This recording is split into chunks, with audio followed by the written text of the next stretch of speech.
The wagon lurched to a halt outside Garrison's trading post, sending up a cloud of dust that caught the afternoon light like scattered gold. Martha Caldwell pressed her face against the rough wooden slats, her green eyes scanning the bustling frontier town of Cedar Ridge for any sign of hope. What she saw instead was Sheriff Jonathan Hayes standing motionless on the porch of his office, his weathered hand resting on his gun belt, as he watched her father climb down from the driver's seat with the careful movements of a man carrying shame heavier than any burden. Before we jump back in, tell us where you're tuning in from, and if this story touches you, make sure you're subscribed because tomorrow I've saved something extra special for you. Samuel Caldwell's boots hit the dirt with a hollow sound that seemed to echo Martha's sinking heart.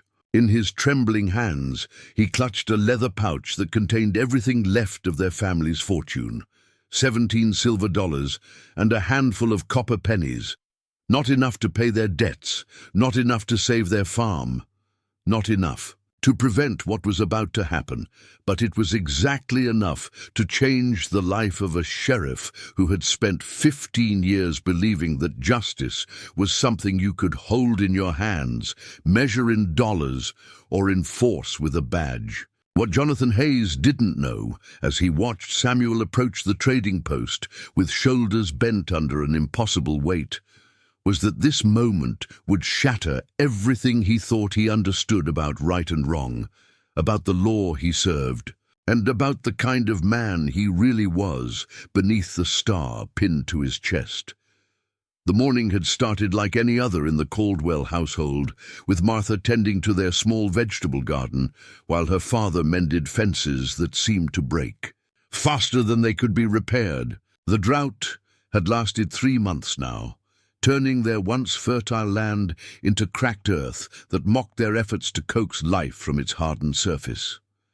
Their well had run dry 2 weeks ago, forcing them to carry water from the creek, nearly a mile away, and their last horse had died from exhaustion just 5 days prior.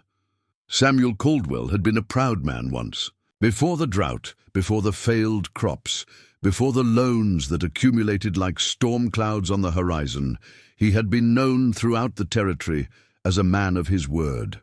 His handshake was worth more than most men's written contracts, and his reputation for fair dealing had made him prosperous enough to own 160 acres of prime farmland just outside Cedar Ridge. But pride, Martha had learned, was a luxury they could no longer afford. "Papa," she had said that morning, finding him standing at the kitchen window, staring out at their barren fields, "maybe we should consider selling to the Henderson family. They've been wanting to expand their holdings, and with what money? Would the Hendersons buy our land?" Samuel interrupted, his voice carrying a bitterness that had grown deeper with each passing week. "The drought hit them too, child. Hit everyone in these parts." Martha set down the bucket of creek water she'd carried, her arms aching from the daily journey. At 19, she had the kind of beauty that made men stop their conversations when she walked past. Auburn hair that caught fire in the sunlight, intelligent green eyes that seemed to see straight through to a person's soul, and a spirit that had remained unbroken despite their circumstances. She was also, though neither she nor her father spoke of it, their most valuable asset. "There has to be another way," she insisted, moving to stand beside him at the window. "Perhaps Mr. Morrison at the bank would extend our loan terms if we—" explained. Samuel's laugh was harsh and empty. "I've already spoken to Morrison twice. He made his position quite clear." He turned from the window, and Martha was startled to see tears gathering in her father's eyes. 60 days, Martha. That's what we have left before they foreclose on everything." The conversation was interrupted by the sound of hoofbeats approaching their modest farmhouse. Through the dusty window, they watched as Ezra Garrison dismounted from his impressive black stallion, adjusting his fine wool coat despite the morning heat. Garrison was a man who seemed to collect beautiful things, the way other men collected debts, and his trading post served as the unofficial hub of commerce for 3 counties. Martha felt her father stiffen beside her. They both knew why Garrison had come. "Morning, Samuel," Garrison called out as he approached the porch, his voice carrying the false joviality of a man who held all the cards in a rigged game. "Lovely day, isn't it? Though I suppose the weather's been less than cooperative for farming folk." Samuel stepped outside, Martha following close behind. "Ezra, what brings you out of our way?" Garrison's smile was as calculated as his business dealings. "Oh, you know how it is, just checking on my neighbors, seeing how everyone's faring in these difficult times." His eyes lingered on Martha for just a moment too long before returning to Samuel. "Though I have to say, I've been hearing some concerning rumors about your situation." "What kind of rumors?" Samuel's voice was carefully controlled, but Martha could see the tension in his shoulders. "Well, folks are saying you might be in some financial difficulty. Now, I don't like to pry into other people's affairs, but as a successful businessman, I feel a certain obligation to help my community when times get tough." Martha stepped forward, instinctively protective of her father's dignity. "We appreciate your concern, Mr. Garrison, but we're managing just fine." Garrison's laugh was soft and patronizing. "My dear girl, there's no shame in facing hard times. Why, even the strongest trees sometimes need support during a storm." He turned back to Samuel. "I have a proposition that might interest you. A way to solve all your problems in one clean transaction." Samuel's jaw tightened. "I'm listening." "I've been looking to acquire some additional land holdings, expand my business interests. Your property, while currently underperforming, has excellent potential in the right hands." Garrison paused, letting his words sink in. "I'm prepared to offer you enough to clear your debts completely." Hope flickered in Samuel's eyes for just a moment before reality set in. "What kind of offer?" "Well, that's where things get a bit complicated," Garrison continued, his tone becoming more businesslike. "Given the current state of the property and the uncertainty in the market, I couldn't offer cash at full value. But I do have something that might interest you. A prime mare, excellent breeding stock, worth at least 3 times what you owe. The bank." Martha felt a chill run down her spine. "Just for the land?" Garrison's smile became more pronounced. "Not quite, my dear. You see, I'm a man who appreciates completeness in my transactions. The land, the remaining livestock, the farmhouse, and—" He paused, his gaze settling on Martha once again. "Your daughter's hand in marriage." The words hung in the air like smoke from a gun barrel. Samuel's face went pale, then flushed red with anger. "How dare you—" Now! Garrison interrupted, holding up his hands in a gesture of false peace. "I know it sounds unusual, but think about it practically. Martha is a beautiful, intelligent young woman, but what prospects does she have here? As my wife, she'd want for nothing. Security, comfort, respect in the community, and you'd have enough to start fresh somewhere else, maybe where the land hasn't been quite so challenging." Martha's voice was steady despite the fury burning in her chest. "I would rather die than marry you, Mr. Garrison." "Strong words from someone in your position," Garrison replied, seemingly unbothered by her rejection. "But consider this. What happens when the bank takes your land? Where will you go? What will you do? At least this way, everyone gets something of value." Samuel stepped protectively in front of his daughter. "Get off my property, Ezra, now." Garrison shrugged, pulling on his riding gloves with deliberate slowness. "I understand you need time to think it over. But don't take too long, Samuel. Other opportunities have a way of evaporating when people wait too long to act." He mounted his horse with practiced ease. "I'll be at the trading post for the next few days. When you're ready to be reasonable, you know where to find me." As Garrison rode away, Martha felt her world shift on its axis. The casual way he had spoken about trading her like livestock, the assumption that her father's desperation would override any consideration for her feelings or her future. It was a kind of violence she had never experienced before, made worse by its veneer of respectability. "Papa," she whispered, reaching for his arm. Samuel pulled away, unable to meet her eyes.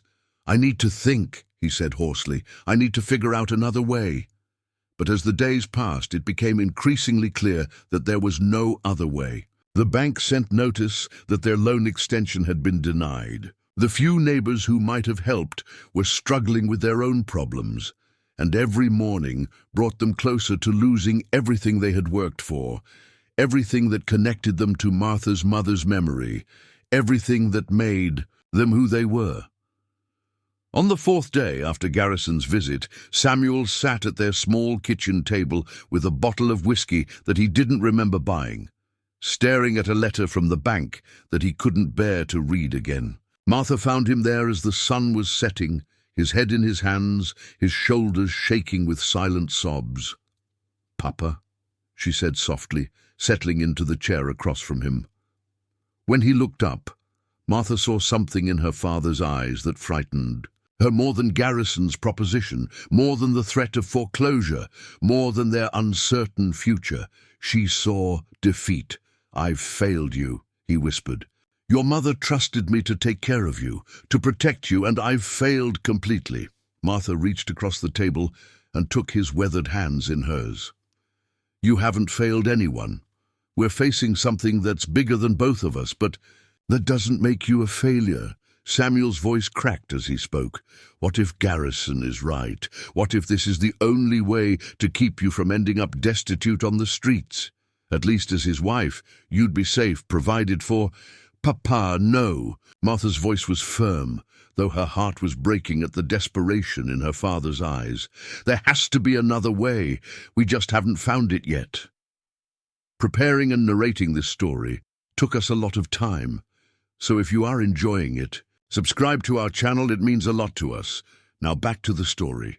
But even as she spoke the words, Martha felt the weight of their situation pressing down on her like a physical force. She had seen what happened to women without family, without resources, without protection in frontier towns. The lucky ones found work as seamstresses or cooks, living hand-to-mouth in tiny rooms above shops. The unlucky ones. Martha pushed those thoughts away, focusing instead on her father's stricken face. That night, she lay awake, listening to her father pace the floor below, his footsteps wearing a path between the kitchen and the front door as he wrestled with an impossible choice. Outside, coyotes called to each other across the empty fields, their voices carrying a loneliness that seemed to echo the hollow feeling in Martha's chest. When morning came, Samuel emerged from his room, looking as though he had aged 10 years. Overnight, without a word, he began hitching their remaining ox to the old wagon, his movements mechanical and purposeful. Martha watched from the kitchen window, knowing with terrible certainty what his decision had been. "We're going to town," he announced when he came inside, his voice carefully neutral. "There are arrangements to be made." Martha nodded, unable to trust her voice. She gathered their few remaining valuables, her mother's silver locket, a small bag of coins saved for emergencies that had never seemed as urgent as this one, and climbed into the wagon beside her father. As they pulled away from the farmhouse, she didn't look back. Some goodbyes were too final to bear witnessing. The ride to Cedar Ridge passed in silence, broken only by the creaking of wagon wheels and the occasional snort from their weary ox. Martha found herself studying her father's profile, memorizing the lines around his eyes, the set of his jaw, the way his hands gripped the reins with white-knuckled determination. She wondered if this would be one of the last times she would see him as her father rather than as the man who had traded her away. As they crested the hill overlooking Cedar Ridge, Martha caught sight of Sheriff Jonathan Hayes standing on his office porch, and something stirred in her chest. Not hope exactly, but a recognition of strength, of integrity, of the kind of man who might understand that some things were more valuable than money or convenience. She had seen him around town, had heard the stories of his fairness and his unwavering commitment to justice, but she had never imagined that their paths might cross in such a desperate way. The wagon rolled down Main Street past the general store, the saloon, the church with its whitewashed steeple reaching toward a sky that seemed impossibly blue for such a dark day. Other townspeople went about their business, buying supplies, conducting business, living their normal lives, unaware that they were witnessing the end of one story and the beginning of another. When they finally stopped in front of Garrison's trading post, Martha felt the last of her childhood slip away like water through her fingers. Whatever happened next, whatever choices were made in the next few minutes, she would never again be simply Samuel Caldwell's daughter, protected and cherished and free to dream of a future built on love rather than necessity. Samuel climbed down from the wagon with the slow movements of a man walking to his own execution, and Martha knew that the moment she had been dreading, the moment that would define the rest of their lives, had finally arrived. Sheriff Jonathan Hayes had been watching the street from his office porch for the better part of an hour, nursing his morning coffee and observing the familiar rhythms of Cedar Ridge coming to life. At 38, he had developed an instinct for reading trouble before it fully materialized, and something about the quality of the morning light, the way conversations seemed to pause and restart when certain names were mentioned, told him that today would test every principle he had spent 15 years as a lawman trying to uphold. The badge on his chest felt heavier than usual as he watched Samuel Caldwell's wagon approach Garrison's trading post. Jonathan had known Samuel for nearly a decade, had watched him build his farm from nothing, had seen him grieve his wife's passing with quiet dignity, had witnessed the gradual erosion of hope that the drought had carved into the man's features over the past months. What troubled Jonathan most was not just Samuel's obvious desperation, but the calculation he had seen in Ezra Garrison's eyes over the past week whenever Martha Caldwell's name came up in conversation. Jonathan set his coffee cup down with deliberate care and stepped off the porch, his boots finding the familiar rhythm that had carried him through countless interventions over the years. He had learned long ago that the difference between justice and tragedy often came down to timing, being in the right place at the right moment to prevent something that could never be undone. As he approached the trading post, he could see Garrison, emerging from the building with the confident stride of a man who had orchestrated events to his advantage. The trader wore his finest clothes, a burgundy vest with gold buttons, polished boots that reflected the morning sun, and a smile that never quite reached his eyes. Behind him trailed two of his employees, rough men whose presence at this particular transaction seemed unnecessary unless Garrison anticipated resistance. "Samuel!" Garrison called out with false warmth as the wagon came to a complete stop. "Punctual as always. I do appreciate a man who honors his commitments." Jonathan positioned himself near the corner of the building, close enough to intervene if necessary, but far enough away to avoid appearing intrusive. From this vantage point, he could see Martha's face through the wagon slats, pale but composed, her chin lifted in a gesture of defiance that reminded him powerfully of her mother. Eleanor Caldwell had possessed that same quiet strength, that refusal to be diminished by circumstances beyond her control. Samuel climbed down from the wagon with movements that seemed to cost him tremendous effort. "I've come to discuss your proposal," he said, his voice barely audible even in the morning stillness. "Excellent." Garrison rubbed his hands together with obvious satisfaction.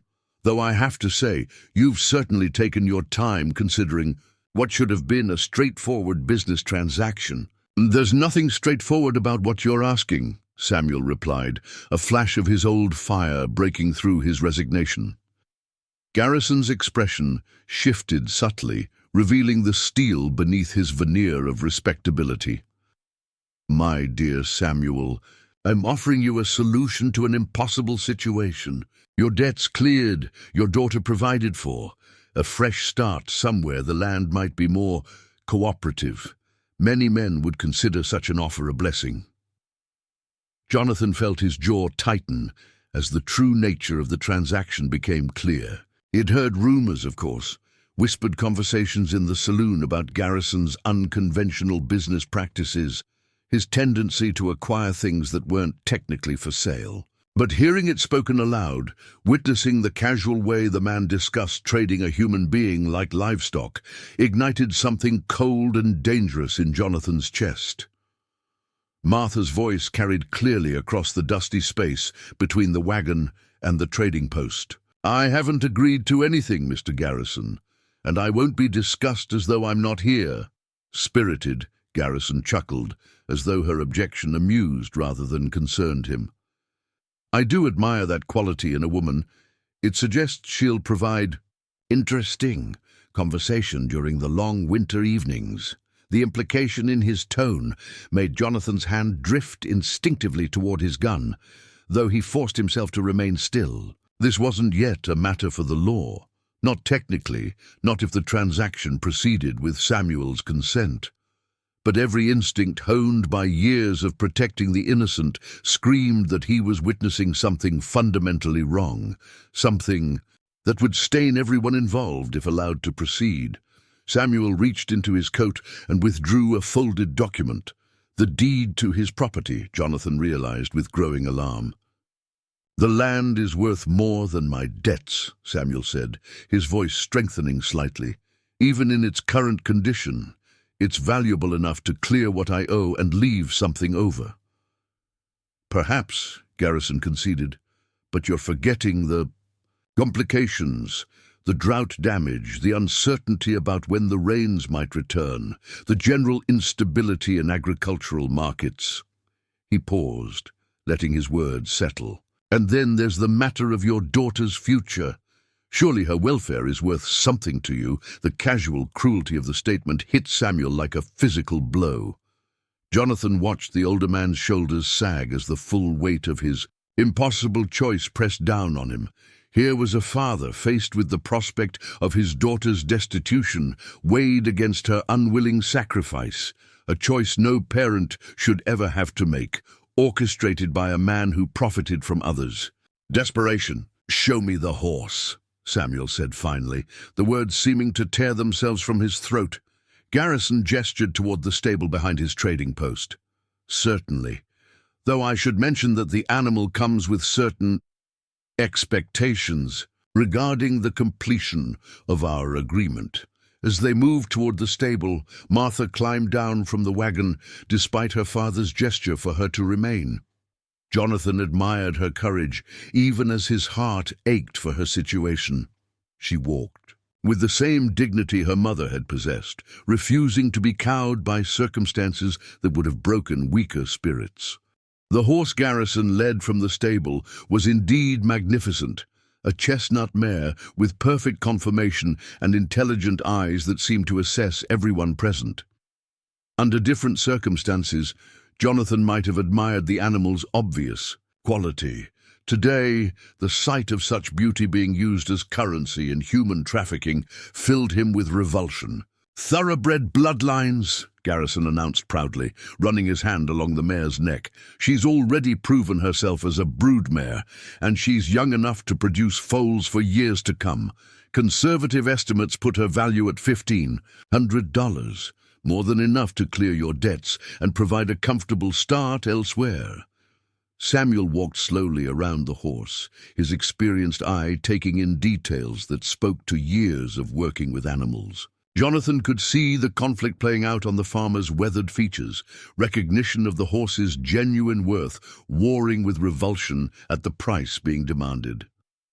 "She's beautiful," Martha said quietly, approaching the mare with the natural ease of someone raised around horses. The animal responded immediately to her gentle touch, lowering her head to accept Martha's caress. "What's her name?"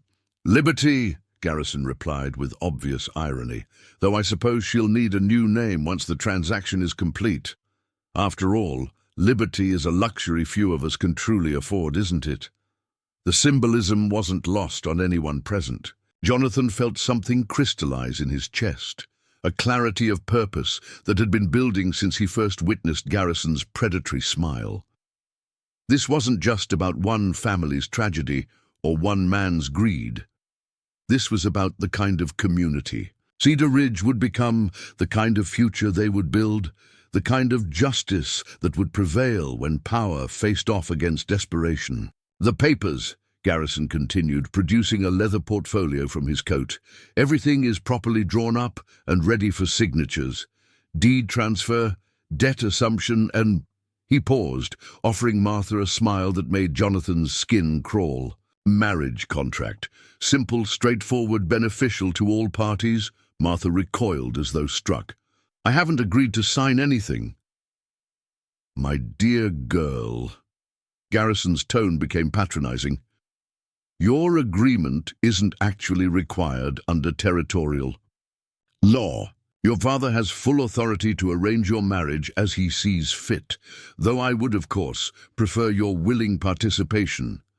The legal technicality hit Jonathan like a revelation. Garrison was right.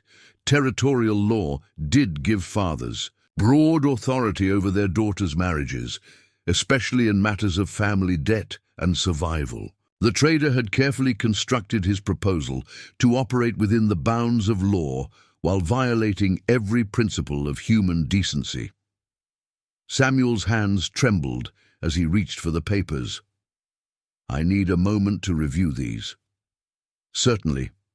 Garrison gestured toward a bench outside his office. "Take all the time you need. Though I should mention that I have other interested parties if you decide this arrangement doesn't suit your needs." The threat was clear. Refuse this deal and face an even worse alternative. Jonathan recognized the pattern of manipulation. The way Garrison had systematically eliminated every other option before presenting his proposal as the only reasonable choice. It was predation disguised as business, exploitation wrapped in the language of mutual benefit. As Samuel studied the documents with the concentration of a man reading his own execution warrant, Martha moved closer to Liberty, finding comfort in the horse's gentle presence.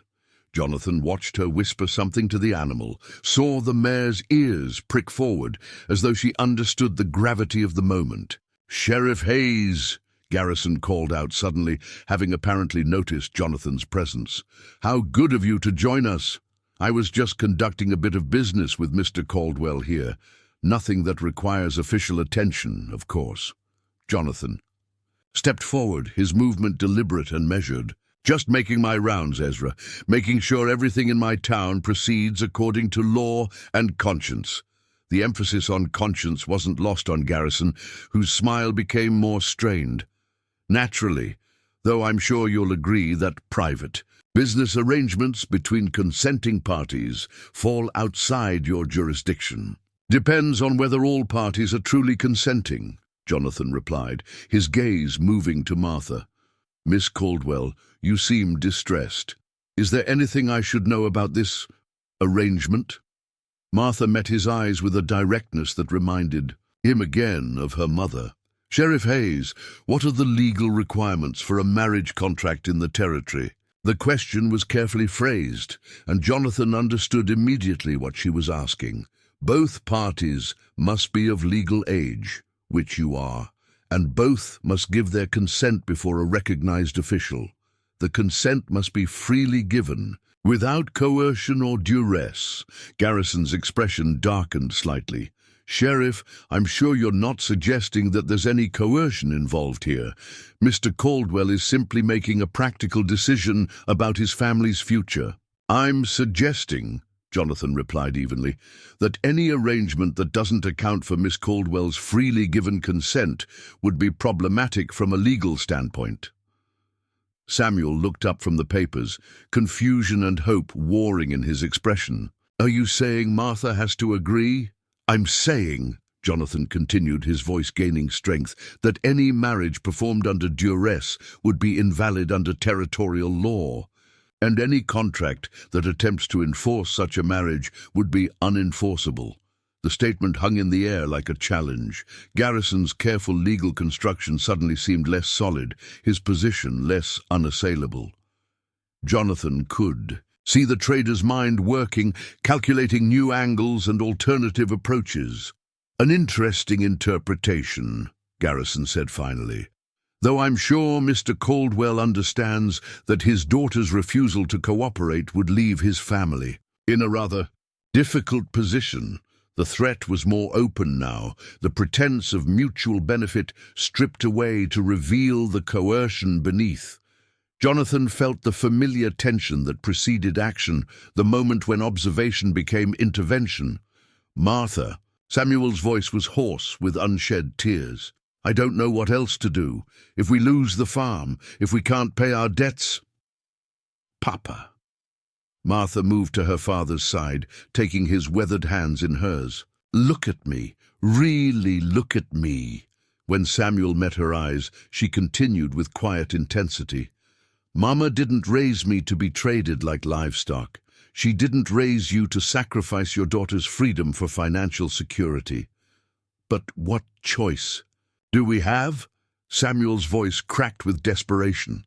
It was then that Jonathan made a decision that would change everything, not just for the Caldwell family, but for his own understanding of what justice truly meant.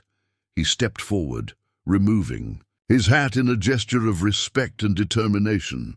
"Mr. Caldwell," he said formally, "I'd like to propose an alternative." The words hung in the morning air like smoke from a gunshot, unexpected and charged with possibility. Jonathan Hayes felt every eye turn toward him. Samuel's desperate hope, Martha's cautious curiosity, Garrison's sharp suspicion, and the gathering crowd of townspeople who had begun to sense that something significant was unfolding outside the trading post. "An alternative?"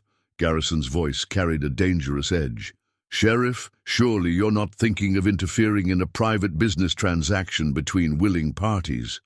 Jonathan replaced his hat with deliberate slowness, buying himself precious seconds to formulate a plan that had crystallized in his mind the moment he saw Martha's quiet dignity in the face of impossible circumstances. "I'm thinking of upholding the law, Ezra, all of it, including the parts about coercion and fraud." "There's no fraud here," Garrison protested, though his confident demeanor had begun to crack. "Everything is being conducted according to proper legal procedures." "Is it?" Jonathan pulled a small notebook from his vest pocket, flipping through pages covered with his careful handwriting. "Because I've been reviewing territorial statutes regarding debt collection and property transfer, and I've found some interesting provisions." Samuel stepped closer, still clutching the marriage contract that had felt like his daughter's death warrant moments before. "What kind of provisions?" Jonathan kept his eyes on Garrison as he spoke, watching for any tell that might reveal the trader's next move. "Well, for instance, there's Section 47 of the Territorial Property Code, which states that any debt collection that involves the transfer of human beings as compensation is classified as involuntary servitude, which happens to be illegal under federal law." The color drained from Garrison's face. This is a marriage arrangement, not servitude." "A marriage arrangement in exchange for debt forgiveness," Jonathan continued, his voice gaining the authority that came from years of courtroom testimony, where the bride has no choice in the matter and receives no compensation for her participation. Most federal judges would call that involuntary servitude with extra steps. Martha felt something stir in her chest, not quite hope, but the first glimpse of a world where she might have choices beyond submission or destitution. She watched Sheriff Hayes with growing admiration, recognizing the careful intelligence behind his intervention and the courage it took to challenge a man as powerful as Garrison. "You're overreaching your authority, Sheriff." Garrison's tone had turned cold and threatening. "This is a civil matter between private citizens. You have no jurisdiction here." "Actually," a new voice interrupted from the edge of the crowd, "he does." Everyone turned to see Judge William Crawford approaching, his black robes billowing slightly in the morning breeze. The territorial judge was known for his methodical approach to law and his unwavering commitment to precedent, qualities that made him both respected and occasionally frustrating to those seeking quick resolutions to complex problems. Garrison's expression tightened. Your Honor, this is merely a private business arrangement that involves potential violations of federal anti-slavery statutes, Judge Crawford finished, his weathered face grave. Sheriff Hayes sent word to my chambers this morning requesting clarification on the legal boundaries of debt collection in cases involving family members. He fixed Garrison with a steady stare. I must say, the specific scenarios described in his inquiry were illuminating. Jonathan felt a moment of confusion before understanding struck him. He hadn't sent any message to the judge, which meant Crawford had acted on his own initiative, perhaps based on rumors circulating through town, or perhaps because of his own concerns about Garrison's business practices. Either way, the judge's presence fundamentally changed the dynamics of the confrontation. I see, Garrison said slowly, his mind clearly racing through new calculations. And what exactly did your research conclude?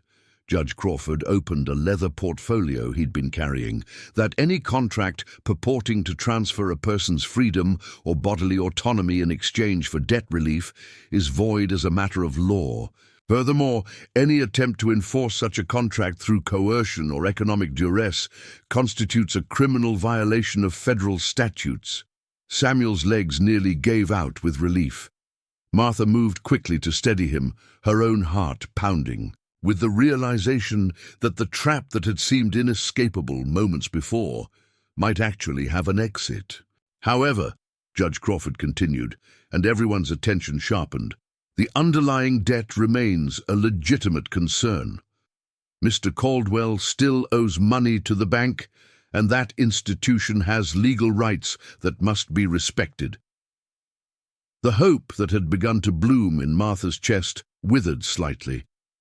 Even if Garrison's specific proposal was illegal, they still faced the original problem that had driven her father to consider such desperate measures.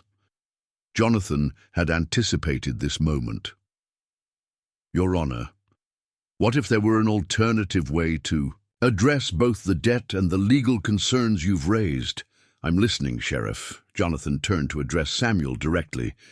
Mr. Caldwell, what's the exact amount you owe to the bank? Samuel consulted the papers Garrison had given him, his weathered fingers tracing the numbers. $847 plus accrued interest, total of $912. And the foreclosure deadline? 60 days from today. Jonathan nodded, filing away the information. And Mr. Garrison, you valued that mare at $1,500. Garrison hesitated, sensing a trap but unable to see its shape. Conservative estimate, yes. So if Mr. Caldwell could raise $912 within 60 days, he could keep his property and his daughter could make her own choices about marriage. Theoretically, Garrison replied carefully, though I fail to see how that's possible, given his current circumstances. Jonathan turned to face the growing crowd of townspeople who had gathered to witness the confrontation.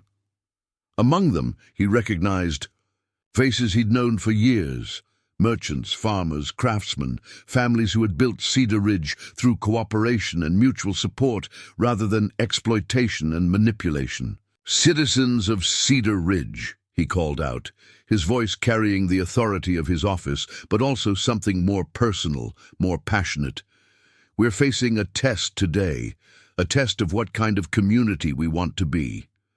Marcus Sullivan, who owned the general store, stepped forward. What are you getting at, Sheriff? I'm getting at the question of whether we stand by and watch our neighbors be destroyed by circumstances beyond their control, or whether we act like the community we claim to be. Jonathan gestured toward Martha and Samuel. The Caldwell family has been part of this town for 10 years. Samuel Caldwell helped build half the barns in this county.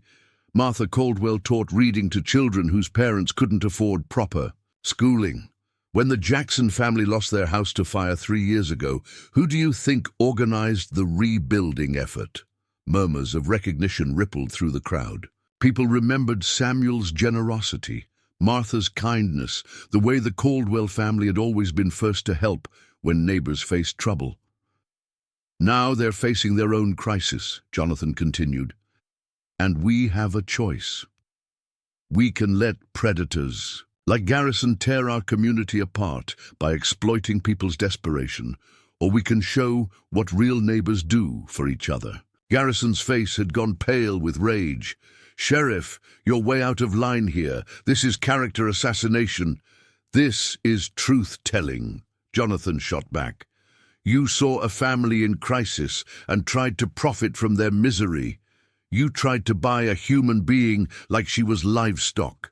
That might be legal in some technical sense, but it's morally bankrupt, and everyone here knows it."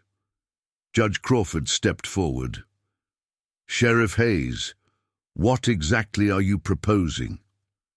Jonathan took a deep breath, knowing that his next words would either save the Caldwell family or destroy his own career.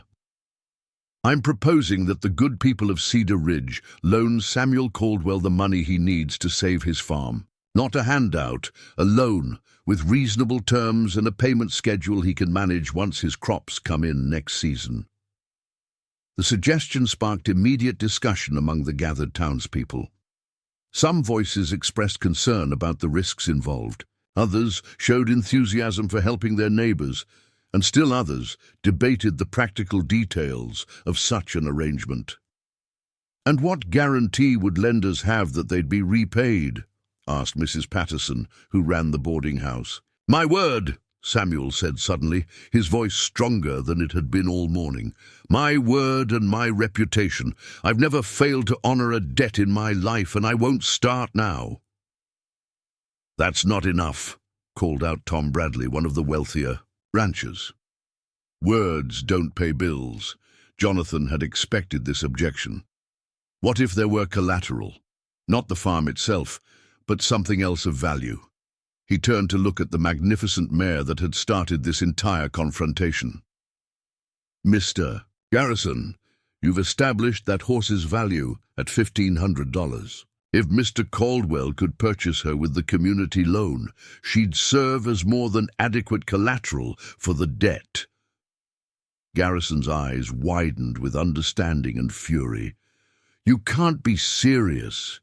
You're talking about forcing me to sell my property. To facilitate—" "I'm not forcing anything," Jonathan replied calmly.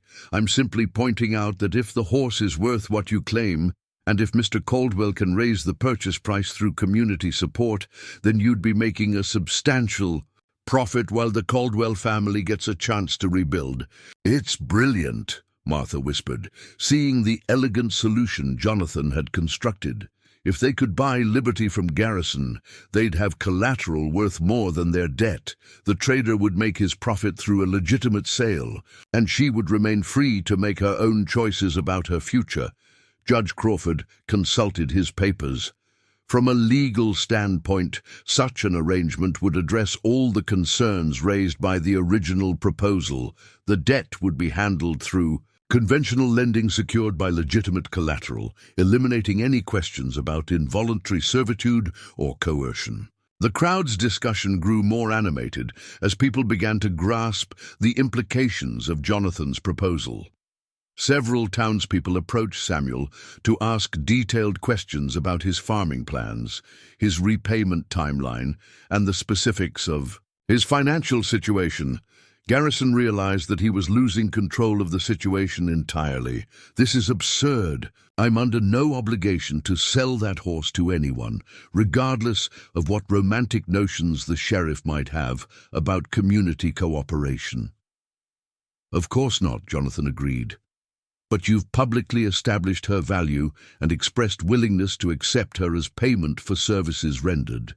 If Mr. Caldwell can meet that valuation through legitimate means, refusing the sale might raise questions about whether your original assessment was honest." The trap was closing around Garrison, constructed not of legal technicalities, but of his own greed and public statements. He had bragged too loudly about the mare's value, had been too confident in his ability to manipulate the situation to his advantage. "I need time to consider this," Garrison said, clearly hoping to regroup and find a way to salvage his original plan.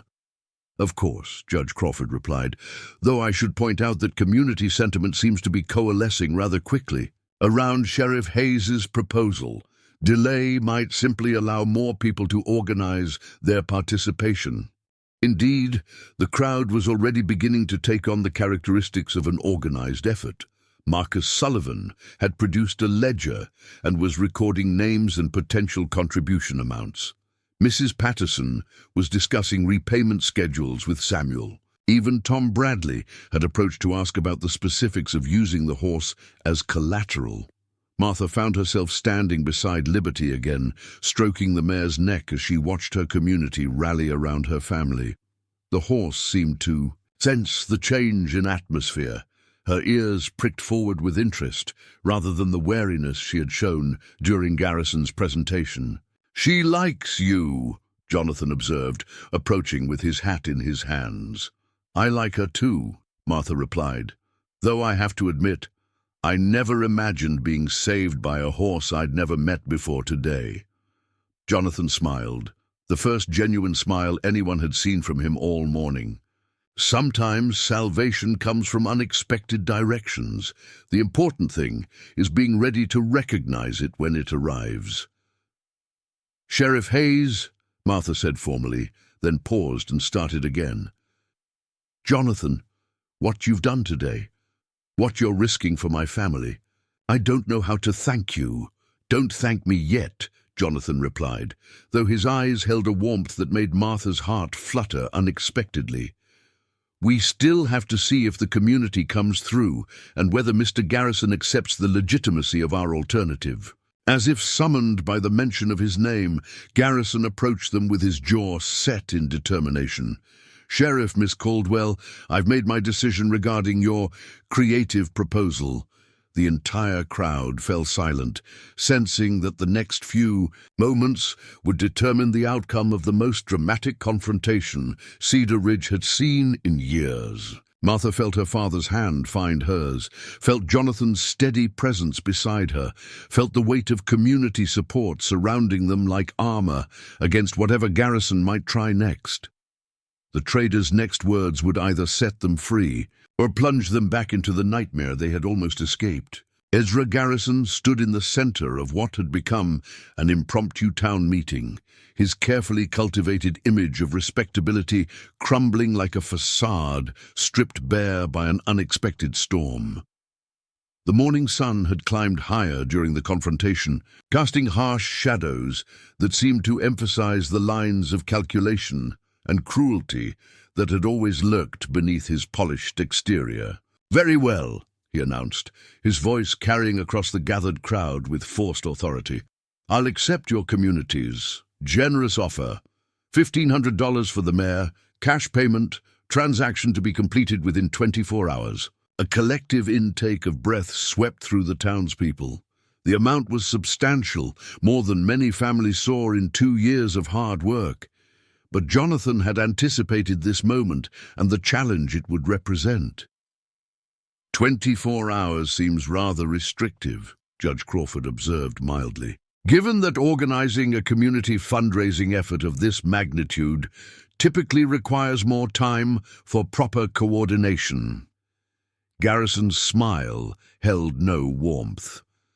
"I'm afraid I have other business opportunities that require prompt attention. If the good people of Cedar Ridge can't organize themselves efficiently, perhaps Mr. Caldwell's original predicament was simply inevitable. The manipulation was transparent but effective. By creating an artificial deadline, Garrison was betting that the community's good intentions would collapse under the pressure of practical limitations. $1,500 represented a substantial sum that would require contributions from dozens of families, careful coordination of resources, and a level of trust that typically took years to establish. Martha felt her brief hope begin to waver. The mathematical reality was daunting.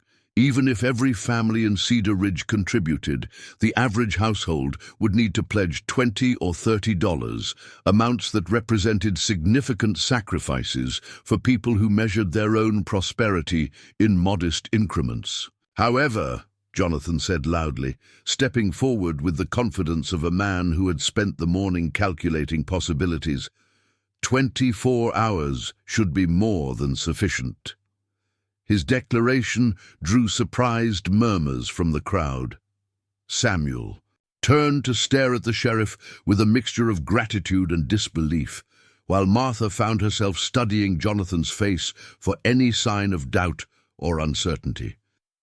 What she saw instead was the quiet determination of someone who had committed himself completely to a course of action.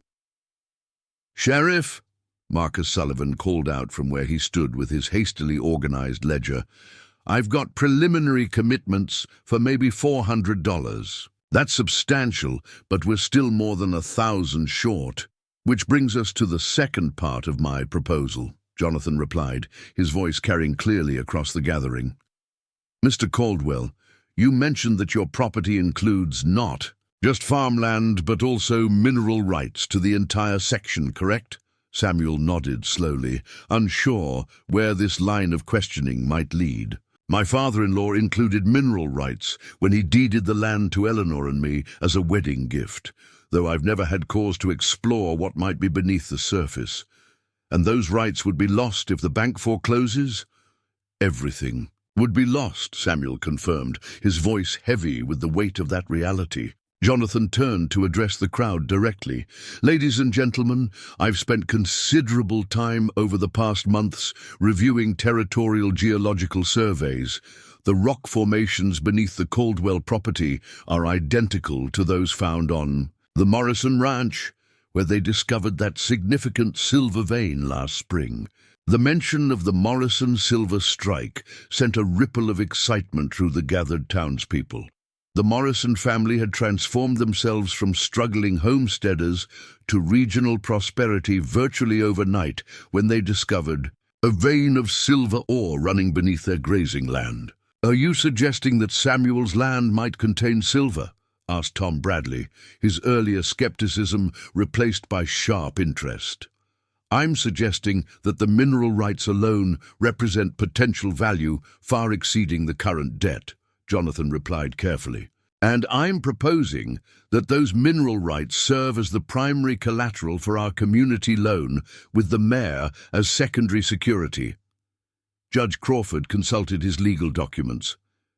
"From a jurisprudential standpoint, mineral rights constitute legitimate collateral with potentially substantial value. However, the speculative nature of undiscovered deposits might concern some potential lenders. Which is why," Jonathan continued, his plan unfolding with methodical precision, "I'm proposing to personally guarantee the loan with my own assets." The declaration hit the crowd like a thunderclap. Personal guarantees from public officials were virtually unheard of, representing a level of financial and professional risk that could destroy careers and futures if the venture failed. Martha felt her breath catch. Jonathan was offering to stake his entire livelihood on her family's ability to recover from their current crisis. The gesture went far beyond professional duty or community obligation. It spoke to a level of personal commitment that both humbled and frightened her. "Sheriff," Samuel's voice was thick with emotion, "I can't ask you to risk your own future for our problems." "You're not asking," Jonathan replied firmly. I'm offering because I believe in this community's ability to support its members, in your family's integrity, and in the principle that good people shouldn't be destroyed by temporary setbacks." Garrison watched this development with growing alarm. His carefully constructed trap was not only failing, but potentially transforming into a situation where the Caldwell family might emerge stronger than before.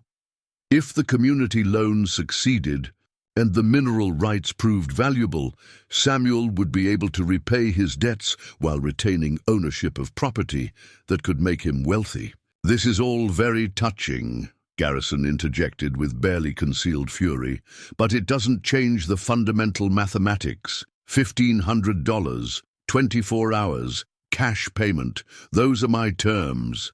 "And here's mine," called out a voice from the back of the crowd. Everyone turned to see Robert Henley approaching, a man whose presence commanded immediate attention and respect throughout the territory.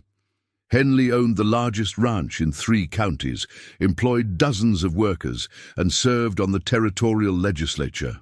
His support could legitimize any venture. His opposition could doom it. "Mr. Henley." Garrison's tone became noticeably more deferential. "I didn't realize you were in town today." "Regular business at the bank," Henley replied, his weathered face impassive. "Though I have to say, this impromptu gathering has proven more interesting than my original appointments." He approached the group with the measured gait of someone accustomed to having others wait for his decisions. Martha found herself holding her breath, aware that whatever Henley said next could determine her family's fate. "Sheriff Hayes," Henley addressed Jonathan directly, "you're proposing a community loan secured by mineral rights and guaranteed by your personal assets." "That's correct, sir. And you believe the Caldwell property has potential for mineral development?" "I believe it has sufficient potential to justify the risk," Jonathan replied carefully. Henley nodded slowly, then turned his attention to Samuel. "Mr. Caldwell, I knew your father-in-law, Jeremiah Morrison, was a good judge of land value and a man who didn't make promises lightly. If he thought highly enough of that property to include it in his daughter's dowry, there's probably more to it than meets the eye." He paused, studying the faces around him with the calculating expression of someone who had built his fortune through careful assessment of opportunities and risks. "I'll contribute $500 to the community fund," he announced. "Furthermore, I'll provide an additional guarantee beyond the sheriff's personal assets. If the venture fails completely and Mr. Caldwell cannot repay the loan through conventional means, I'll purchase the mineral rights at fair market value to ensure all contributors are made whole." The impact of Henley's commitment was immediate and electric. If the territory's most successful rancher was willing to invest substantially in the project, other potential contributors could participate with confidence that their risks were minimized. Martha felt tears gathering in her eyes as she watched her community rally around her family, with a generosity that overwhelmed her previous understanding of human nature. These were people who had their own struggles, their own financial pressures, their own families to protect, yet they were willing to sacrifice for neighbors in need. "With Mr. Henley's contribution, we need approximately $1,000 more," Marcus Sullivan announced, his ledger now filling rapidly with new commitments as townspeople stepped forward to pledge their support. "The Methodist Church has a building fund with $200 that we can redirect to this cause," declared Reverend Michael Thompson, a thin man whose moral authority carried significant weight in community decisions. "Christian Charity demands that we protect our neighbors from exploitation. The Merchants Association will contribute $150, added Sarah Mitchell, who owned the town's largest dry goods store. "We've all benefited from the Caldwell family's business over the years. Contributions continued to flow in. $20 from the blacksmith, $40 from the livery stable owner, $15 from the widow Patterson, despite her own modest circumstances. Each pledge represented real sacrifice, money diverted from family, needs to support community values. Garrison watched his opportunity slipping away with growing desperation. The community's response had exceeded his worst-case projections, transforming what should have been a simple transaction into a public referendum on his business practices and personal character. "This is all very inspiring," he said loudly, trying to regain control of the narrative, "but I notice you're still short of the required amount, and my deadline remains firm: 24 hours, cash payment, no extensions." Jonathan consulted the running tally Marcus Sullivan had been maintaining. They had reached approximately $1,300, still $200 short of Garrison's demand, but close enough to suggest that the remaining gap could be bridged through additional contributions or creative financing. "We'll make up the difference," Jonathan announced with quiet confidence. How? Garrison demanded. You've already pledged your personal guarantee and exhausted most of the town's readily available cash reserves. Jonathan removed his badge from his shirt and held it up so everyone could see the star that had defined his identity for 15 years. This represents my commission as a territorial sheriff. It comes with a monthly salary, housing allowance, and pension benefits that have a present value of approximately $300. The crowd fell silent as they grasped what he was proposing. Martha felt her heart stop as she realized that Jonathan was offering to resign his position, to sacrifice his career, his income, and his future security to ensure her family's freedom. "Sheriff," Judge Crawford said carefully, "you're suggesting that you'll forfeit your commission to raise the remaining funds." "I'm suggesting that some things are more important than job security," Jonathan replied, his eyes finding Martha's across the dusty space. "Justice, community, protecting innocent people from exploitation. These principles matter more than personal advancement." Samuel stepped forward, his voice breaking with emotion. "Son, I can't let you destroy your future for our sake. There has to be another way." "Actually," Robert Henley interjected with a slight smile, "there is." All attention turned back to the rancher, who had been observing the proceedings with obvious satisfaction. "Sheriff Hayes, your willingness to sacrifice your career demonstrates exactly the kind of character this territory needs in its law enforcement officers. I'm prepared to make up the remaining difference myself, not as a loan, but as an investment in maintaining the integrity of our justice system." He reached into his coat and withdrew a leather wallet. $200, cash payment, final contribution to ensure that predators like Garrison understand that Cedar Ridge protects its own. The declaration brought spontaneous cheers from the gathered crowd. Martha found herself surrounded by friends and neighbors, offering congratulations and support, their faces reflecting the satisfaction of people who had chosen community values over individual convenience. Garrison stood isolated in the center of what had become a celebration, his scheme completely demolished by the collective action of people he had underestimated. The $1,500 lay within reach, more money than he had expected to receive, even if his original plan had succeeded. But the public humiliation of his methods had cost him something far more valuable than immediate profit. "The money will be ready within the hour," Marcus Sullivan announced, his ledger now showing contributions that exceeded their target. "Mr. Garrison, we'll expect the horse to be prepared for transfer upon payment." "And the marriage contract?" Garrison asked with bitter sarcasm. "I suppose that's no longer part of our arrangement." Martha stepped forward, her voice carrying clearly across the gathering. "Mr. Garrison, there never was a marriage contract. There was only your attempt to purchase a human being, which the good people of this community have shown to be both illegal and morally reprehensible." She turned to address the crowd, her voice strengthening with conviction. "What happened here today represents more than just my family's salvation. It represents a choice about what kind of community we want to be, whether we'll allow the vulnerable to be exploited by the powerful, or whether we'll stand together to protect what's right." The crowd's response was immediate and overwhelming. Applause echoed off the buildings lining Main Street as neighbors who had started the morning as individual families concerned with their own affairs discovered themselves transformed into a community united by shared values and collective action. Judge Crawford approached Garrison with the legal documents necessary to complete the transaction. "Mr. Garrison, the sale of the mare can proceed immediately upon payment. However, I should inform you that your business practices will be subject to ongoing review by territorial authorities." The threat was politely phrased, but unmistakable. Garrison's methods had attracted official attention that could complicate his future operations throughout the territory. As the crowd began to disperse to organize the final details of the fund collection, Martha found herself standing with Jonathan beside Liberty, the beautiful mare who had inadvertently become a catalyst for her family's liberation.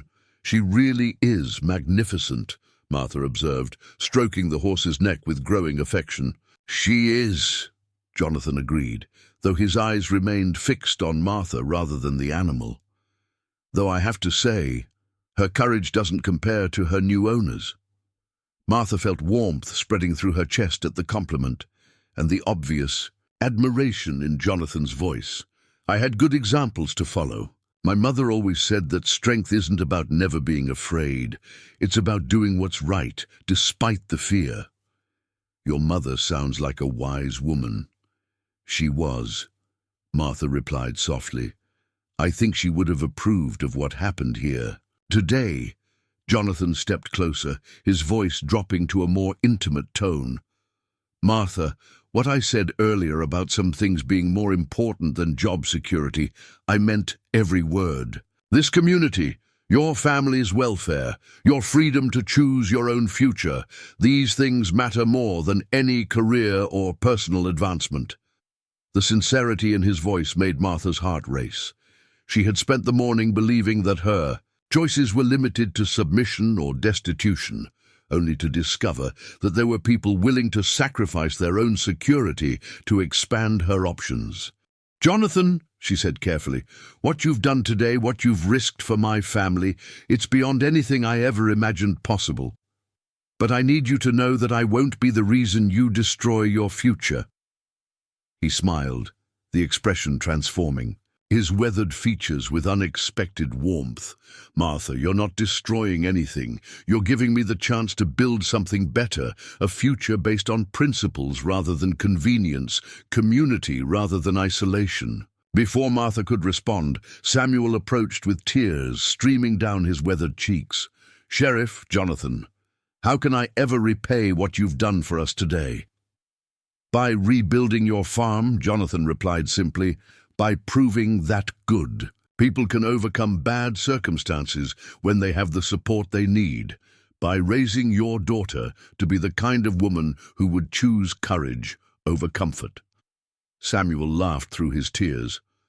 "I think she's already proven that lesson herself." As the afternoon progressed, the logistics of the transaction fell into place with remarkable efficiency.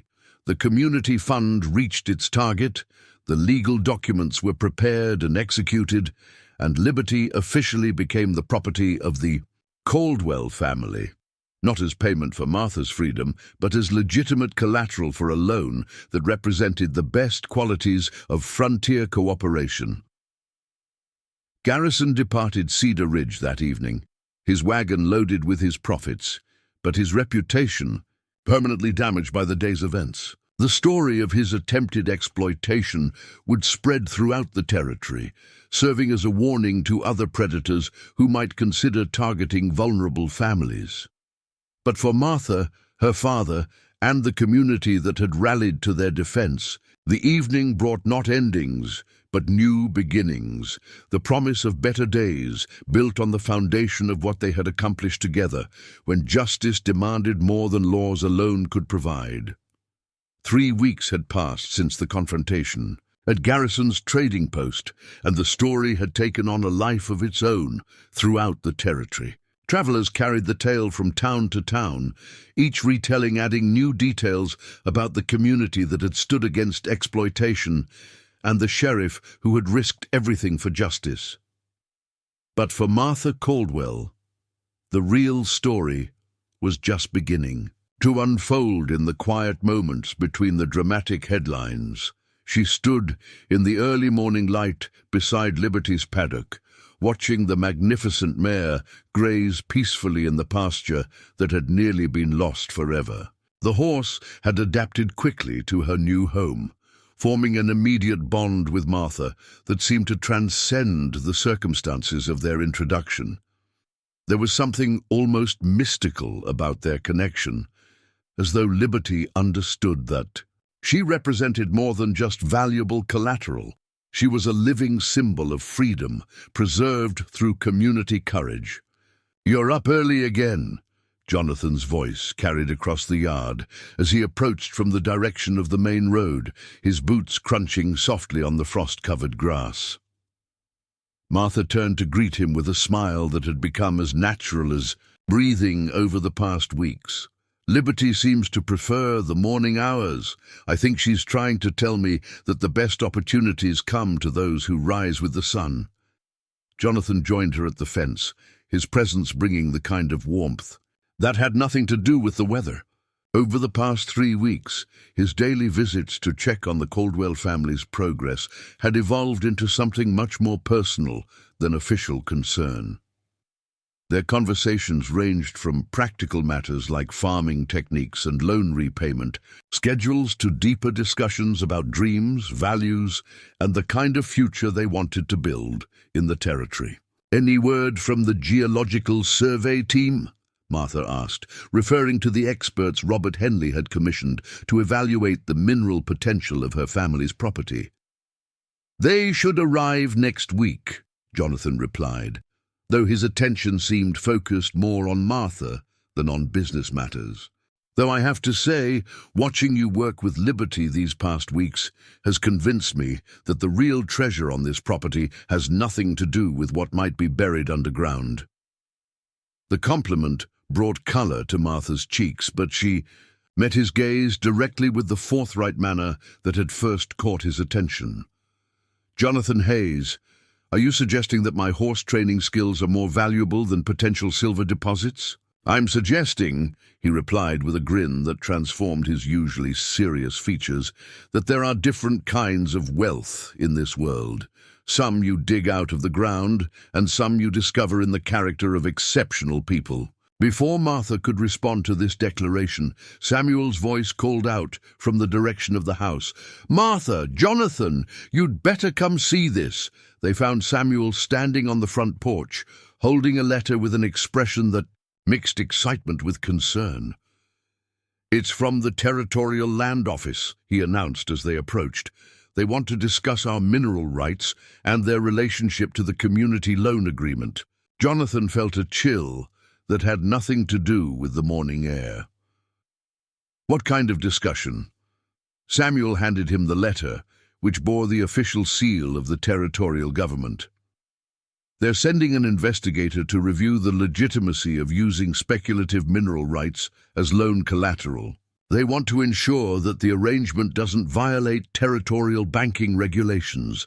Martha read over Jonathan's shoulder, her heart sinking as she absorbed the implications. "They're questioning whether our loan agreement is legal?" "It appears that way," Jonathan replied grimly. "Someone has filed a complaint alleging that the community loan constitutes irregular banking practices that could set dangerous precedents for future transactions." The identity of the complainant wasn't explicitly stated, but all three of them understood immediately who had initiated this challenge. Ezra Garrison might have been forced to accept defeat in the direct confrontation, but he possessed the resources and connections to attack their solution through bureaucratic channels. "When is this investigator supposed to arrive?" Martha asked, already calculating the potential complications. "Next Tuesday," Samuel replied. "The letter suggests that all parties involved in the loan agreement should be prepared to provide detailed documentation and testimony regarding the transaction." Jonathan's mind was already working through the legal implications. The community loan had been structured carefully to comply with existing regulations, but territorial law regarding unconventional collateral arrangements remained somewhat ambiguous. A hostile investigator with predetermined conclusions could potentially find grounds to invalidate their agreement. "We need to contact Judge Crawford immediately," he decided, "and we should probably warn the other contributors about this development." As word of the investigation spread through Cedar Ridge, the community's initial enthusiasm began to give way to concern about potential consequences. Several of the smaller contributors approached Samuel privately to express worry about their involvement in what might be deemed an illegal banking scheme. The possibility of government sanctions or financial penalties cast a shadow over what had seemed like a triumph of frontier justice. Martha found herself caught between gratitude for her neighbor's original support and guilt about the complications her family's situation had brought into their lives. The last thing she wanted was for the people who had helped them to suffer because of their generosity. "Maybe we should just pay back the loan immediately," she suggested to Jonathan during one of their evening walks around the property. "Find some other way to handle the debt that doesn't involve the entire community." Jonathan stopped walking and turned to face her, his expression serious in the fading daylight. "Martha, that's exactly what Garrison wants. He's counting on us to panic and dismantle everything we've built out of fear of government scrutiny. But what if the investigation finds that our arrangement really is illegal? What if people lose money because they tried to help us? Then we'll face those consequences together," Jonathan replied with quiet determination. "But we won't be bullied into abandoning principles that we know are right just because someone with power and connections disagrees with our methods." His unwavering commitment both inspired and frightened Martha. She had watched Jonathan risk his career and reputation for her family's welfare, and now she was watching him prepare to face even greater challenges rather than compromise his beliefs about justice and community cooperation. The territorial investigator arrived precisely on schedule, stepping off the Tuesday morning stage with the bearing of a man accustomed to wielding bureaucratic authority. Harold Fitzpatrick was thin, pale, and dressed in expensive Eastern clothing that seemed designed to emphasize his separation from the rough frontier environment. He carried himself with the particular arrogance of someone who viewed local customs and arrangements as inherently suspect compared to formal institutional procedures. "Sheriff Hayes," Fitzpatrick announced without preamble as he approached Jonathan's office, "I trust you've prepared the documentation I requested regarding this irregular lending arrangement." Jonathan handed him a carefully organized portfolio containing all the legal documents related to the community loan. "Everything is in order, Mr. Fitzpatrick. You'll find that our arrangement complies fully with territorial regulations regarding private lending and collateral agreements." Fitzpatrick leafed through the papers with the expression of someone expecting to discover fraud or incompetence. "Mineral rights as collateral for a community-organized loan?" he muttered. "Most irregular. Who conceived this arrangement?" "The arrangement was developed collaboratively by community members working together to address a neighbor's crisis," Jonathan replied carefully. "Judge Crawford provided legal guidance to ensure compliance with territorial law." "Judge Crawford?" Fitzpatrick's tone suggested disapproval.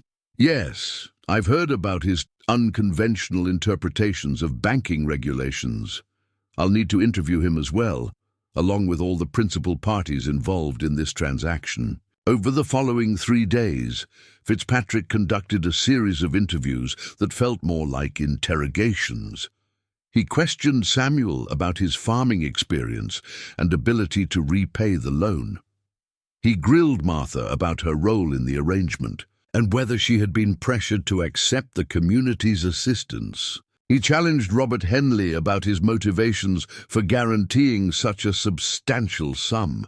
Most concerning of all, he spent considerable time examining the specifics of Jonathan's personal guarantee and his willingness to risk his career for the Caldwell family's welfare. The investigator seemed particularly interested in the relationship between Jonathan and Martha, probing for evidence of improper personal involvement that might have influenced official decisions. "Sheriff Hayes," Fitzpatrick said during their final interview, "it's highly unusual for a law enforcement officer to become personally invested in civilian financial arrangements. One might question whether your professional judgment has been compromised by personal considerations. Jonathan met the investigator's gaze steadily.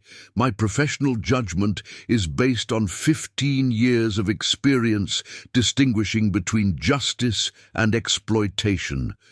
The arrangement we developed protects vulnerable citizens from predatory practices while maintaining full compliance with territorial law. That remains to be determined, Fitzpatrick replied coolly.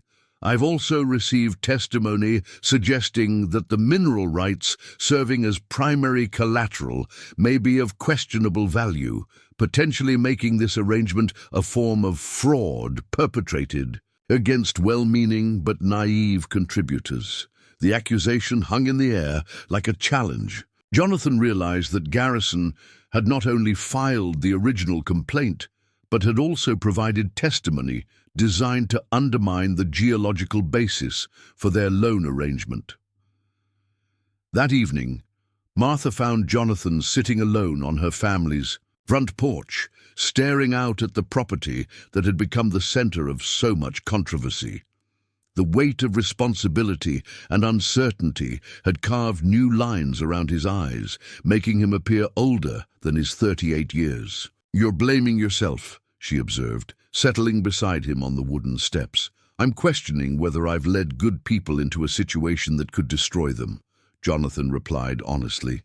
When I came up with this plan, I believed we could outmaneuver Garrison through legal cleverness and community solidarity. I didn't anticipate that he would have the resources to mount a sustained bureaucratic assault.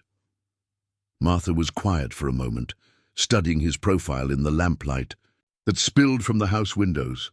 Jonathan, do you remember what you told me about some things being more important than job security? I remember. The same principle applies here. Some things are more important than avoiding risk or controversy. The principle that communities should protect their members from exploitation, that's worth fighting for, regardless of what some territorial investigator thinks about our methods. Jonathan turned to look at her, struck by the strength and wisdom in her voice. Over the past weeks, he had watched Martha grow from a young woman facing impossible choices into someone who understood the broader implications of their struggle. Garrison isn't just attacking our loan arrangement, she continued. He's attacking the idea that ordinary people can band together to challenge powerful interests. If he succeeds in having our agreement invalidated, it sends a message to every other predator in the territory that communities are powerless to protect themselves. And if he succeeds in having me removed from office for abuse of authority, Martha smiled, reaching for his hand with a gesture that sent warmth racing up his arm. Then we'll find other ways to serve justice. A badge doesn't make a man a protector. Of the innocent, character does, and character is something that no bureaucratic investigation can take away from you. Her words strengthened Jonathan's resolve in ways that legal arguments and official procedures never could. He was reminded again of why he had been willing to risk everything for this woman and her family, not just because of her beauty or her courage, but because of the principles she embodied and the future she represented. The next morning brought news that would test those principles more severely than any of them had anticipated. Samuel burst into the house where Martha and Jonathan were reviewing farming schedules over breakfast, his face pale with shock and fury. "They've seized Liberty," he announced, his voice shaking with outrage. "Fitzpatrick had territorial marshals confiscate her as evidence in the investigation. They're claiming that the horse represents proceeds from potentially fraudulent financial arrangements." Martha's cup crashed to the floor, shattering into pieces that seemed to echo the sound of her heart breaking. Liberty wasn't just collateral. For their loan, she had become a beloved companion, a symbol of their family's resilience, and the living proof that justice could prevail over exploitation. "On what authority?" Jonathan demanded, his professional instincts overriding his personal emotions. "Territorial warrant signed by the land office," Samuel replied, handing Jonathan the official document. "They're holding her in the territorial Impound facility, pending resolution of the investigation. Jonathan scanned the warrant, his expression growing darker with each line. The legal language was carefully crafted to give Fitzpatrick broad authority to seize any assets connected to the disputed loan arrangement. Worse, the warrant suggested that additional seizures might follow if the investigation uncovered evidence of systematic fraud. "This is beyond harassment," Jonathan said grimly. "This is a coordinated attack designed to break our resolve by targeting the things we care about most." Martha stood at the window, staring out at the empty paddock where Liberty had grazed peacefully just hours before. The sight of the vacant space felt like a physical wound, a reminder of how quickly security could be stripped away by those who possessed power without conscience. "What do we do now?" she asked quietly. Jonathan joined her at the window, his reflection appearing beside hers in the glass. "Now we prove that our community's values are stronger than their bureaucratic authority, and we show Mr. Fitzpatrick that attacking the innocent has consequences that extend far beyond his official mandate." The determination in his voice carried a promise that Martha found both comforting and slightly frightening. She was beginning to understand that the man she had come to love possessed depths of strength and resolve that had not yet been fully tested by their current crisis. Whatever came next, she sensed that the real battle for their future was just beginning. The territorial impound facility sat on the outskirts of Millfield, a neighboring town 30 miles northeast of Cedar Ridge. Martha had never seen such a place before. Rows of pens and holding areas designed to contain everything from livestock to confiscated goods, pending legal resolution. The sight of Liberty, standing alone in one of the smaller enclosures, her head drooping with confusion and isolation, nearly brought Martha to her knees. "She doesn't understand why she's been abandoned," Martha whispered, gripping the rough wooden fence that separated her from the mare she had come to love like family. Jonathan stood beside her, his jaw clenched with barely controlled fury as he surveyed the facility's security arrangements. 2 territorial guards patrolled the perimeter with casual authority, their rifles slung across their shoulders more for show than necessity. The entire operation seemed designed to demonstrate government power rather than address genuine criminal activity. "She hasn't been abandoned," Jonathan replied quietly. "She's been kidnapped by bureaucrats who think they can break our spirits by targeting what we care about most." They had ridden to Millfield under cover of darkness, ostensibly to deliver official correspondence between sheriff's offices, but actually to assess the situation and determine whether Liberty was being properly cared for. What they discovered was worse than either had imagined. The mare was being held in isolation, deprived of the companionship and exercise that were essential to her physical and emotional well-being.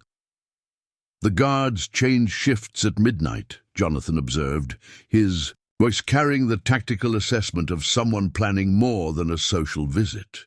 "There's a 15-minute window when the facility is unattended, except for the night watchman, who spends most of his time in the office playing cards with whoever happens to be visiting." Martha turned to study his profile in the moonlight, recognizing the careful planning that preceded decisive action. "Jonathan, what are you thinking?" "I'm thinking that sometimes legal authority and moral authority point in opposite directions," he replied. "And when that happens, a man has to choose which one he's going to serve." The implications of his words sent both excitement and terror racing through Martha's chest. Jonathan was contemplating direct action against territorial authority, a move that would transform him from a sheriff challenging bureaucratic overreach into an outlaw defying federal jurisdiction. "The risk," she began. "The risk of action versus the risk of inaction," Jonathan interrupted gently. "If we allow Fitzpatrick to destroy everything we've built through bureaucratic manipulation, we're teaching every predator in the territory that communities are powerless against institutional authority. But if we demonstrate that justice sometimes requires citizens to act outside official channels—" He didn't finish the thought, but Martha understood the calculation behind his reasoning. Sometimes the greatest service to law and order required breaking specific laws that had been corrupted by those who valued power over justice. "What would you need?" she asked, her voice steady, despite the magnitude of what they were contemplating. Jonathan smiled, the first genuine expression of joy she had seen from him since Liberty's seizure.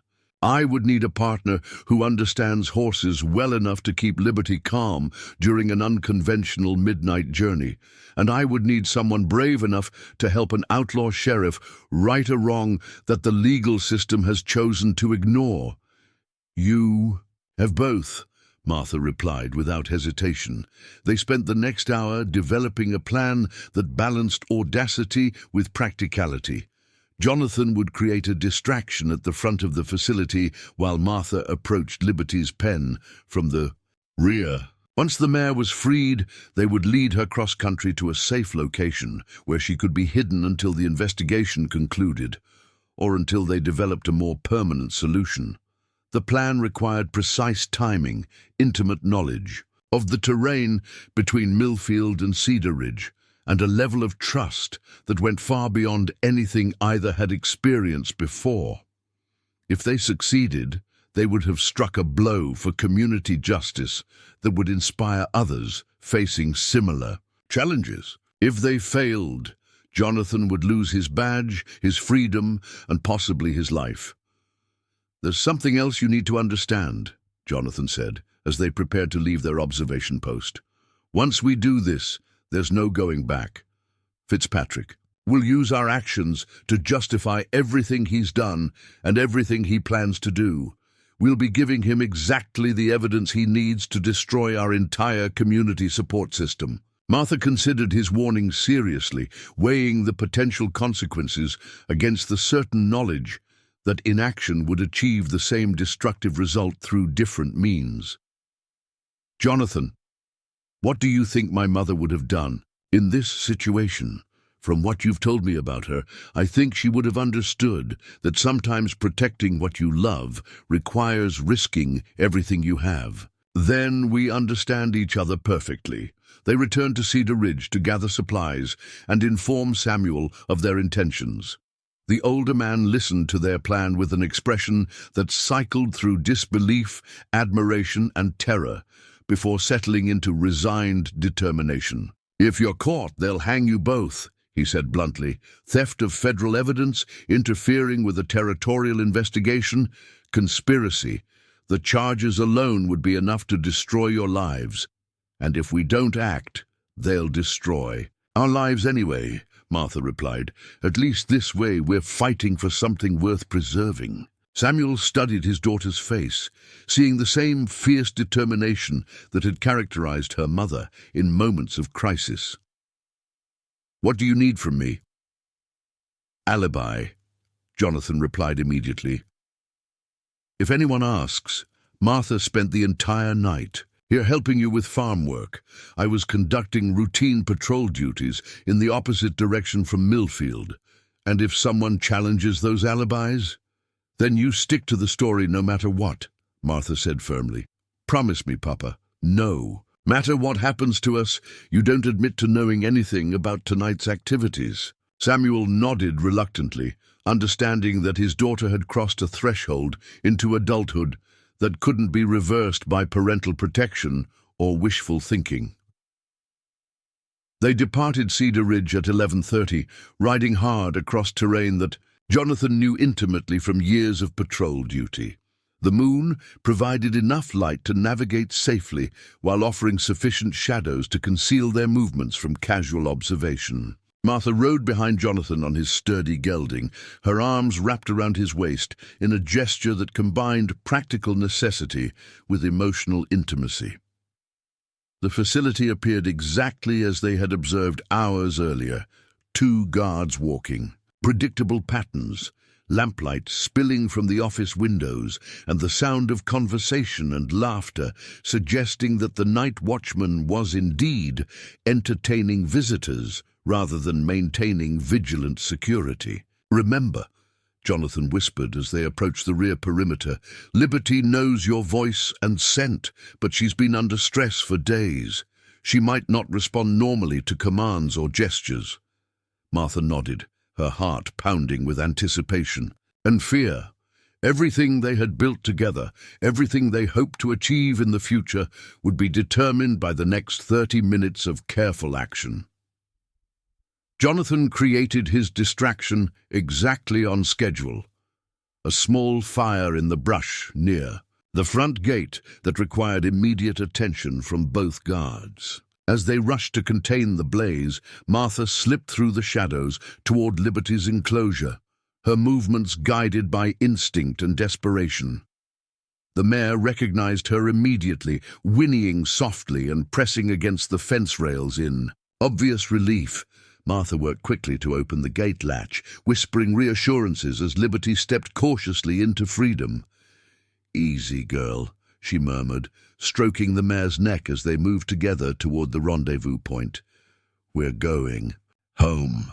We're going where people understand that some things can't be bought or sold or seized by bureaucrats who've forgotten what justice actually means." The journey back to Cedar Ridge tested every skill Martha had developed during years of working. With horses, Liberty was nervous, skittish, and occasionally resistant to guidance through unfamiliar terrain in darkness. But gradually, as they put distance between themselves and the impound facility, the mare began to relax and trust Martha's leadership. Jonathan joined them at the predetermined meeting point, his face grim with the knowledge that their actions had crossed a line that couldn't be uncrossed. "The guards will discover her absence within hours," he reported. "Fitzpatrick will know immediately who was responsible." "Let him know," Martha replied with fierce satisfaction. "Let him understand that communities won't be intimidated by bureaucratic theft disguised as legal procedure." They reached Samuel's. Property as dawn was breaking over the eastern hills, painting the landscape in shades of gold and amber that seemed to promise better days ahead. Liberty seemed to sense that she had returned to safety, her step becoming more confident as they approached the familiar paddock where she had grazed peacefully before her seizure. "She's home," Martha said simply, opening the gate to let Liberty enter the enclosure where she belonged. But even as they watched the mare settle back into her familiar environment, all three of them understood that their victory was temporary. Fitzpatrick would respond to this defiance with escalated pressure, and the full weight of territorial authority would soon focus on their small community with unprecedented intensity. "What happens now?" Samuel asked, voicing the question that hung over them like storm clouds gathering on the horizon. "Now we find out what our neighbors are really made of," Jonathan replied. "Because Fitzpatrick won't stop threatening our loan arrangement or seizing our assets. He'll come after everyone who supported us, everyone who contributed to the community fund, everyone who dared to suggest that ordinary citizens can challenge institutional power." Martha understood the implications immediately. Their midnight rescue had transformed a bureaucratic dispute into open rebellion against territorial authority. Every person who had pledged money to help her family would now face potential prosecution for participating in what Fitzpatrick would characterize as a criminal conspiracy. "We have to warn them," she said urgently. "Give them the chance to distance themselves from our actions before the investigation expands." "Some of them will take that opportunity," Jonathan agreed, "and I won't blame them for protecting their families, but others will understand that this fight is bigger than just our individual circumstances. They'll recognize that if Fitzpatrick succeeds in destroying our community response to exploitation, he'll have established a precedent that makes everyone more vulnerable to future predation." As if summoned by their conversation, riders began appearing on the road leading to the Caldwell property. First came Robert Henley, his expression grave but determined.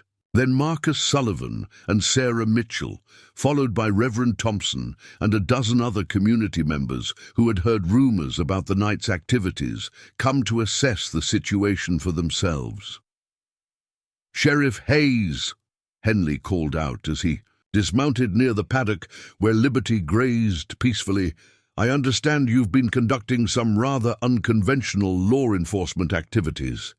Jonathan stepped forward, prepared to take full responsibility for actions that could destroy not only his own future, but the futures of everyone who had trusted him.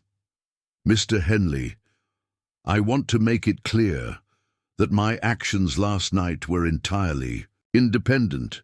No one else knew about or participated in—" "Sheriff," Henley interrupted with a slight smile, "I think you misunderstand the purpose of our visit. We're not here to demand explanations or distance ourselves from controversy. We're here to discuss how the community should respond to this escalating assault on our values and our neighbors." Martha felt tears gathering in her eyes as she realized that their neighbors had not come to abandon them in their hour of greatest need. Instead, they had come to stand together against institutional pressure that threatened everyone's freedom to protect their community from exploitation. "Fitzpatrick will be here by noon," Marcus Sullivan reported. "Word is that he's bringing federal marshals and a warrant for the arrest of everyone involved in what he's calling a criminal conspiracy to defraud territorial banking authorities. Then we need to decide," Reverend Thompson added, "whether we're going to let bureaucratic intimidation destroy everything we've built, or whether we're going to show these officials that Cedar Ridge protects its own, regardless of what some distant authority thinks about our methods." The crowd that had gathered in the Caldwell family's yard represented more than individual supporters. They represented the collective conscience of a community that had discovered its own strength through crisis. Whatever they decided in the next few hours would determine not only Martha's future, but the character of frontier justice for generations to come. "There's something else you all need to know," Jonathan announced, his voice carrying clearly across the assembled group. "What we're facing isn't just about our loan arrangement or even about liberty. Fitzpatrick has been tasked with establishing federal precedents for dealing with communities that develop alternative solutions to institutional failures. If he succeeds here, the message will go out to every territory that local cooperation in the face of exploitation will be met with federal prosecution." The implications of this revelation sent murmurs of concern and anger through the crowd. They were not just fighting for one family's welfare. They were fighting for the principle that communities should have the right to protect themselves when institutional authorities failed to provide justice. "What do you propose?" Sarah Mitchell asked, her voice steady despite the magnitude of the challenge they faced. Jonathan looked at Martha, drawing strength from her unwavering support, then addressed the group with the conviction of a man who had found his true calling. "I propose that we stop acting like people who need permission to do what's right, and I propose that we show Mr. Fitzpatrick what happens when federal authority attacks communities that refuse to be intimidated." The transformation in the crowd was immediate and electric. What had begun as a gathering of concerned neighbors became something much more powerful, a community united in defense of principles that transcended individual safety or convenience. The sound of approaching hoofbeats echoed across the valley like thunder rolling in from a distant storm. From the hill overlooking the Caldwell property, Martha could see the dust cloud raised by a column of federal marshals riding hard toward Cedar Ridge, their brass buttons gleaming in the afternoon sun and their weapons prominently displayed. As symbols of institutional authority, Harold Fitzpatrick rode at the head of the column, his pale face set in lines of righteous determination that spoke to his absolute certainty in the justice of his cause. Behind him followed 12 federal marshals, a territorial judge whose presence would lend legal weight to whatever actions they planned, and a clerk whose ledger would document every arrest and seizure for the historical record. 15 men. Jonathan observed quietly, lowering the field glasses he'd been using to assess the approaching force. More than enough to arrest everyone who participated in the community loan, plus their families as potential conspirators. The crowd gathered in the Caldwell yard had grown throughout the morning as word spread of the impending confrontation. Nearly 60 people now stood together, farmers and merchants, mothers with children, elderly citizens who remembered when communities settled their own disputes without federal intervention. What united them was not political ideology or economic interest, but a shared understanding that some principles were worth defending regardless of personal cost. Martha felt the weight of responsibility pressing against her chest like a physical force. All of these people, friends, neighbors, strangers who had become allies, faced potential arrest and imprisonment because they had chosen to help her family resist exploitation. The knowledge that her personal crisis had evolved into a community-wide confrontation filled her with equal measures of gratitude and guilt. "It's not too late," she announced to the assembled crowd, her voice carrying clearly in the still air. "Anyone who wants to leave before they arrive can do so without judgment. This fight started with my family's problems, and there's no reason for all of you to suffer because—" "Miss Caldwell," interrupted Robert Henley, his weathered face creased with something approaching amusement. "If you think we're here just because of your family's debt problems, you've missed the larger significance of what we're facing." He gestured toward the approaching dust cloud. "Those men represent a system that views communities as obstacles to be managed rather than citizens to be served. They're coming here to establish the precedent that federal authority trumps local cooperation whenever powerful interests file the right complaints with the right officials." Murmurs of agreement rippled through the crowd. Martha realized that her neighbors understood implications that extended far beyond her personal situation. They were fighting for the principle that communities should have the right to protect their members from exploitation, regardless of whether distant bureaucrats approved of their methods. Samuel appeared at Martha's side, his face pale but resolute. "Daughter, whatever happens in the next hour, I want you to know that I'm proud of the woman you've become. Your mother would have been proud too." "Papa, let me finish," Samuel continued, his voice thick with emotion. "When Garrison first proposed his arrangement, I thought I was facing a choice between your freedom and your security. I was wrong. The real choice was between accepting injustice and fighting for what's right. You helped me understand that some things are more important than survival." Martha embraced her father, drawing strength from his steady presence and the knowledge that their family had found its way back to the values that had always defined them. Whatever the cost of the confrontation ahead, they would face it together with the support of a community that had chosen courage over convenience. Jonathan stepped onto the porch of the Caldwell house, his badge glinting in the afternoon light, as he prepared to address both his neighbors and the approaching federal force. Over the past weeks, he had evolved from a sheriff enforcing existing laws into something more complex, a leader helping his community navigate the space between legal authority and moral obligation.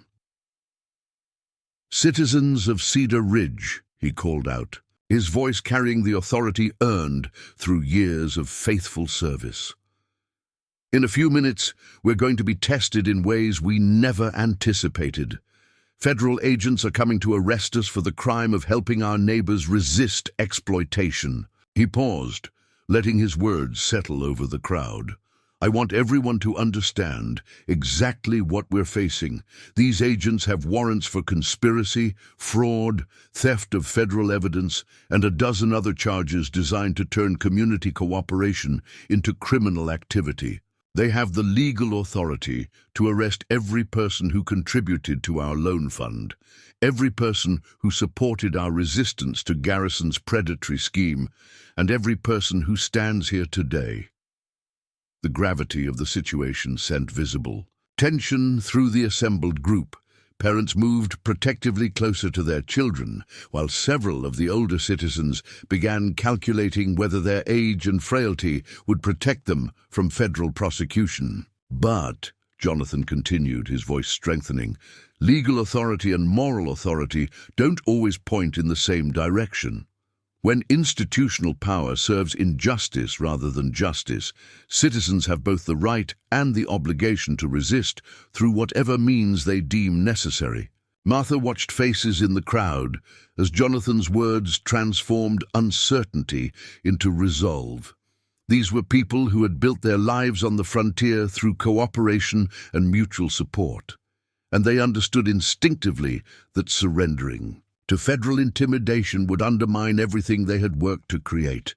The federal column crested the hill and began its descent toward the Caldwell property, the riders spreading into a formation designed to prevent escape rather than facilitate negotiation. Fitzpatrick rode with the confidence of someone backed by overwhelming force and unquestionable legal authority. "Sheriff Hayes," Fitzpatrick called out as the federal force came to a halt just beyond the property line. "I have warrants for your arrest and the arrest of 17 other individuals involved in criminal conspiracy to defraud territorial banking authorities." Jonathan stepped down from the porch and walked calmly toward the federal agents, his hand resting casually on his gun belt in a gesture that was neither threatening nor submissive. "Mr. Fitzpatrick, I assume you also have a warrant for the seizure of property allegedly obtained through fraudulent means." "I do indeed," Fitzpatrick replied, producing a leather portfolio thick with official documents, "including that horse whose theft from federal custody constitutes a felony offense punishable by 5 years' imprisonment."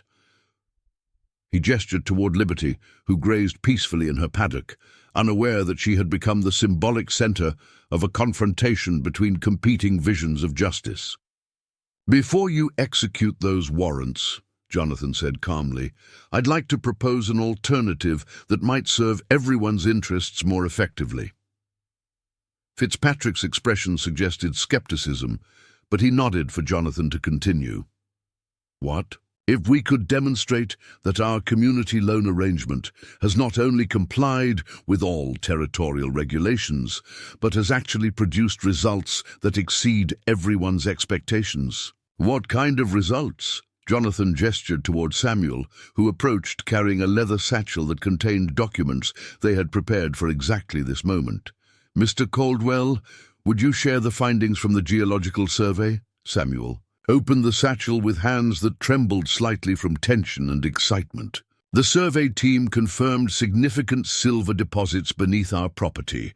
Conservative estimates suggest mineral rights worth approximately $8,000, nearly 10 times the amount of our original debt."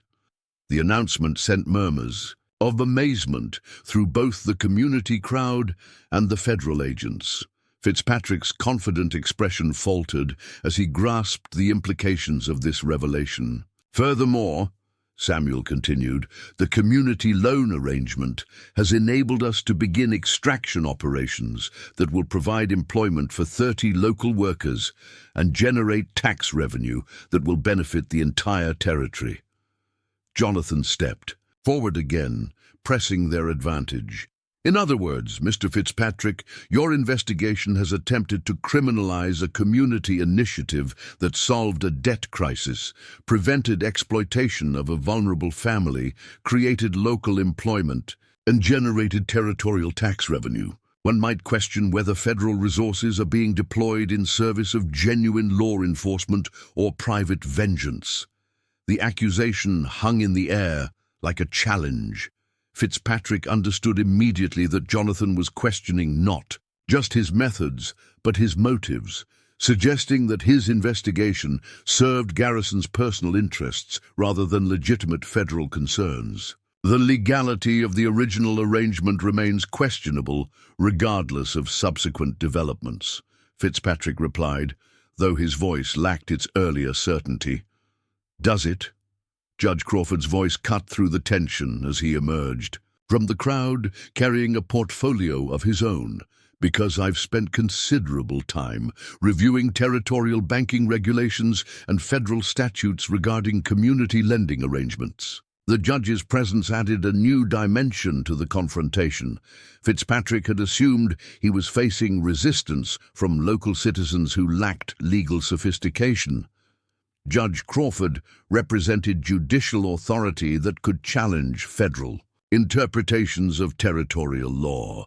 Your Honor, Fitzpatrick said carefully, surely you're not suggesting that irregular lending arrangements can be legitimized simply because they produce favorable outcomes. I'm suggesting that community-organized lending, secured by legitimate collateral and guaranteed by responsible citizens, complies fully with both territorial and federal regulations, Crawford replied. Furthermore, I'm prepared to rule that any attempt to criminalize such arrangements exceeds federal jurisdiction over territorial banking practices. The legal challenge struck at the heart of Fitzpatrick's authority. If a territorial judge ruled that the community loan arrangement was legal, the federal investigation would lose its foundation and potentially expose Fitzpatrick to accusations of prosecutorial overreach. Martha watched this exchange with growing hope, understanding that the community's resistance had evolved from emotional solidarity into legal sophistication that matched federal authority with territorial sovereignty. But Fitzpatrick had not traveled this distance with federal marshals simply to accept defeat through legal technicalities. Judge Crawford, your interpretation of territorial banking authority is noted. However, the theft of federal evidence remains a criminal matter that supersedes local banking regulations. He gestured toward Liberty, his voice hardening with renewed determination. That horse was seized as evidence in a federal investigation. Her removal from federal custody constitutes theft of government property, regardless of local sentiments about banking arrangements. Jonathan stepped forward, understanding that the moment of ultimate decision had arrived. Mr. Fitzpatrick, that horse was illegally seized from citizens who acquired her through legitimate purchase with community funds. Her confiscation represented federal overreach designed to intimidate citizens who dared to resist exploitation. Sheriff Hayes, are you admitting to theft of federal evidence? I'm admitting to recovering stolen property and returning it to its rightful owners. The declaration sent tension crackling through both groups. Jonathan had just confessed to federal crimes in front of witnesses and federal agents, transforming the confrontation from legal maneuvering into direct defiance of federal authority. Fitzpatrick smiled with satisfaction. Sheriff Hayes, you're under arrest for theft of federal evidence, conspiracy to defraud territorial banking authorities, and obstruction of a federal investigation. He gestured to the federal marshals, who began moving forward with the mechanical precision of men accustomed to executing arrest warrants regardless of local sentiment or political complexity. It was then that Martha made a decision that would be remembered throughout the territory for generations to come. She stepped between Jonathan and the approaching marshals, her voice ringing with the clarity of absolute conviction. "Stop!" she commanded with such authority that even the federal agents paused uncertainly. "Miss Caldwell," Fitzpatrick said impatiently, "you're interfering with the execution of federal warrants." "I'm exercising my rights as a territorial citizen," Martha replied, her voice growing stronger with each word. "And I'm speaking for a community that refuses to be intimidated by federal agents who serve private interests rather than public. Justice." She turned to address the crowd of neighbors and friends who had gathered to support her family. "Citizens of Cedar Ridge, we're facing a choice that will define our community for years to come. We can submit to federal intimidation and accept that distant bureaucrats have the power to criminalize community cooperation, or we can stand together and demonstrate that some principles are worth defending regardless of personal cost. The response was immediate and overwhelming. Voices throughout the crowd called out their support, their commitment to resistance, their refusal to abandon neighbors facing federal persecution. What had begun as a gathering of concerned citizens transformed into something much more powerful, a community united in defiance of institutional authority that had forgotten its obligation to serve justice rather than power. Robert Henley stepped forward, his weathered face grave but determined. "Mr. Fitzpatrick, you came here with federal authority and superior force, but you're facing something that can't be arrested or intimidated, the collective conscience of citizens who refuse to be governed by fear." One by one, community members began moving to stand beside Jonathan and Martha, forming a human barrier between the federal agents and their intended targets. Samuel joined his daughter, followed by Marcus Sullivan, Sarah Mitchell, Reverend Thompson, and dozens of others who understood that surrender would establish precedents that could destroy frontier communities throughout the territory. Fitzpatrick found himself facing not just individual resistance, but community solidarity that transformed his legal authority into a challenge he had never anticipated. Federal law provided clear procedures for arresting specific individuals, but offered no guidance for dealing with entire communities that refused to cooperate with federal authority. "Citizens of Cedar Ridge," he announced loudly, "you're all now in violation of federal law. Anyone who interferes with the execution of these warrants will face prosecution for obstruction of justice." "Then prosecute us all," Martha replied without hesitation. "Arrest every person who believes that communities should protect their members from exploitation. Fill your federal prisons with citizens whose only crime was refusing to abandon their neighbors in time of need." The challenge hung in the air like smoke from a gunshot. Fitzpatrick realized that his mission had transformed from routine law enforcement into a confrontation that could define the relationship between federal authority and territorial communities for generations to come. As the afternoon sun began, its descent toward the western hills, casting long shadows across the Caldwell property, the two forces faced each other in a standoff that represented more than legal technicalities or political jurisdiction. They faced each other as representatives of competing visions of justice, one based on institutional authority and procedural compliance, the other based on community values and moral obligation. In the growing twilight, as federal authority faced community solidarity across the dusty yard of a frontier farm, the true price of justice was about to be determined by ordinary citizens who had discovered that some things were worth any sacrifice to preserve, and somewhere in the gathering darkness, Liberty grazed peacefully in her paddock, a living symbol of freedom, preserved through courage and the unshakable belief that some bonds between people, between principles, between communities and their values could never be broken by those who measured worth in power rather than justice. The story that had begun with a desperate father's impossible choice had evolved into something much larger, a testament to the truth that when good people stand together, even the most overwhelming authority must eventually yield to the collective conscience of citizens who refuse to be intimidated, silenced, or defeated. In Cedar Ridge, justice had found its voice in the courage of ordinary people who chose to risk everything rather than abandon what they knew to be right. And that voice, once raised, would echo across the territory for generations to come, inspiring others to believe that communities possess the power to protect what matters most when they have the courage to stand together. The final chapter of Their story was still being written, but its meaning was already clear. Some victories are worth any price, and some principles are stronger than any force that seeks to destroy them.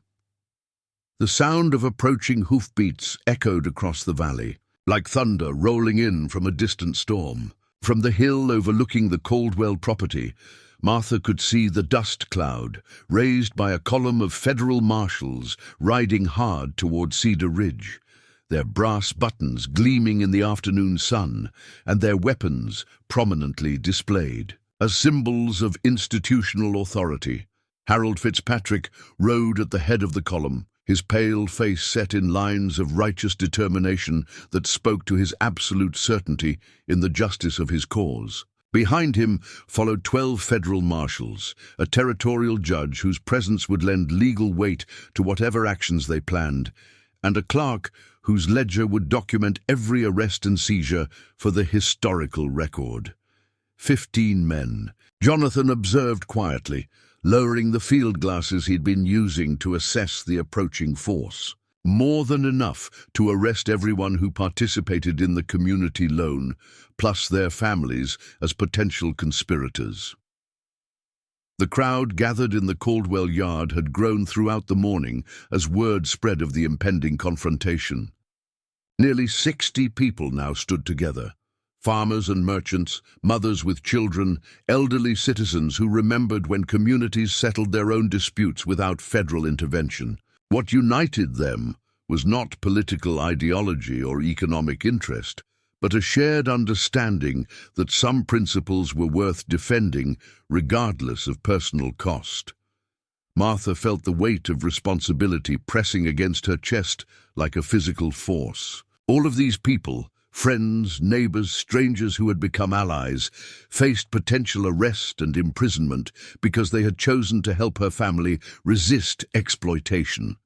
The knowledge that her personal crisis had evolved into a community-wide confrontation filled her with equal measures of gratitude and guilt. "It's not too late," she announced to the assembled crowd, her voice carrying clearly in the still air. "Anyone who wants to leave before they arrive can do so without judgment. This fight started with my family's problems, and there's no reason for all of you to suffer because Miss Caldwell," interrupted Robert Henley, his weathered face creased with something approaching amusement. "If you think we're here just because of your family's debt problems, you've missed the larger significance of what we're facing." He gestured toward the approaching dust cloud. "Those men represent a system that views communities as obstacles to be managed rather than citizens to be served. They're coming here to establish the precedent that federal authority trumps local cooperation whenever powerful interests file the right complaints with the right officials." Murmurs of agreement rippled through the crowd. Martha realized that her neighbors understood implications that extended far beyond her personal situation. They were fighting for the principle that communities should have the right to protect their members from exploitation, regardless of whether distant bureaucrats approved of their methods. Samuel appeared at Martha's side, his face pale but resolute.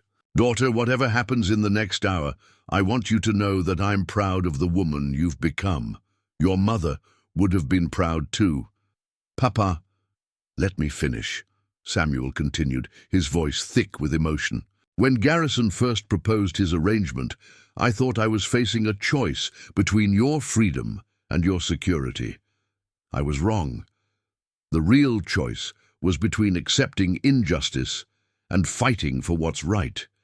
You helped me understand that some things are more important than survival." Martha embraced her father, drawing strength from his steady presence and the knowledge that their family had found its way back to the values that had always defined them. Whatever the cost of the confrontation ahead, they would face it together with the support of a community that had chosen courage over convenience.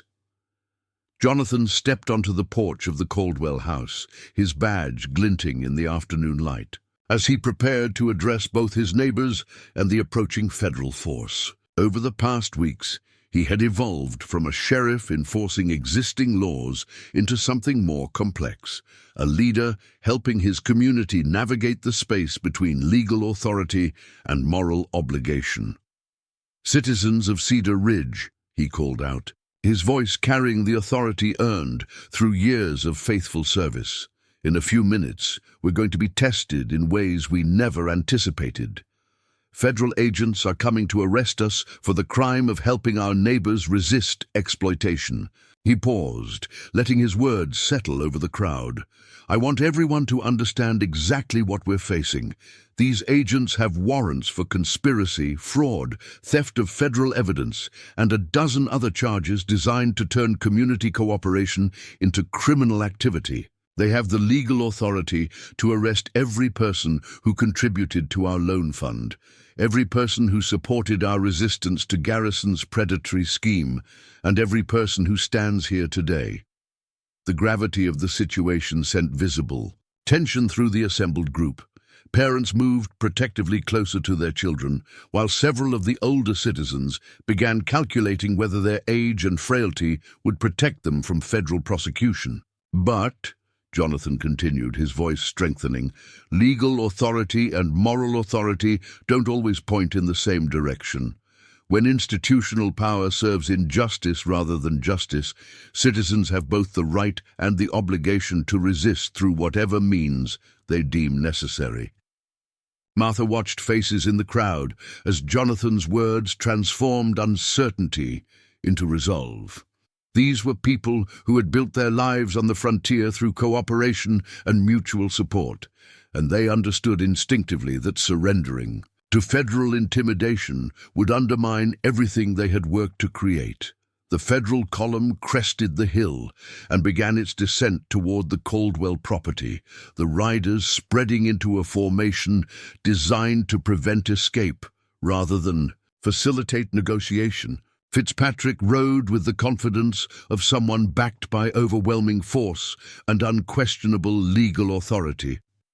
"Sheriff Hayes," Fitzpatrick called out as the federal force came to a halt just beyond the property line, "I have warrants for your arrest and the arrest of 17 other individuals involved in criminal conspiracy to defraud territorial banking authorities." Jonathan stepped down from the porch and walked calmly toward the federal agents, his hand resting casually on his gun belt in a gesture that was neither threatening nor submissive. "Mr. Fitzpatrick, I assume you also have a warrant for the seizure of property allegedly obtained through fraudulent means." "I do indeed," Fitzpatrick replied, producing a leather portfolio thick with official documents, "including that horse whose theft from federal custody constitutes a felony offense punishable by 5 years' imprisonment." He gestured toward Liberty, who grazed peacefully in her paddock, unaware that she had become the symbolic center of a confrontation between competing visions of justice. "Before you execute those warrants," Jonathan said calmly, "I'd like to propose an alternative that might serve everyone's interests more effectively." Fitzpatrick's expression suggested skepticism, but he nodded for Jonathan to continue.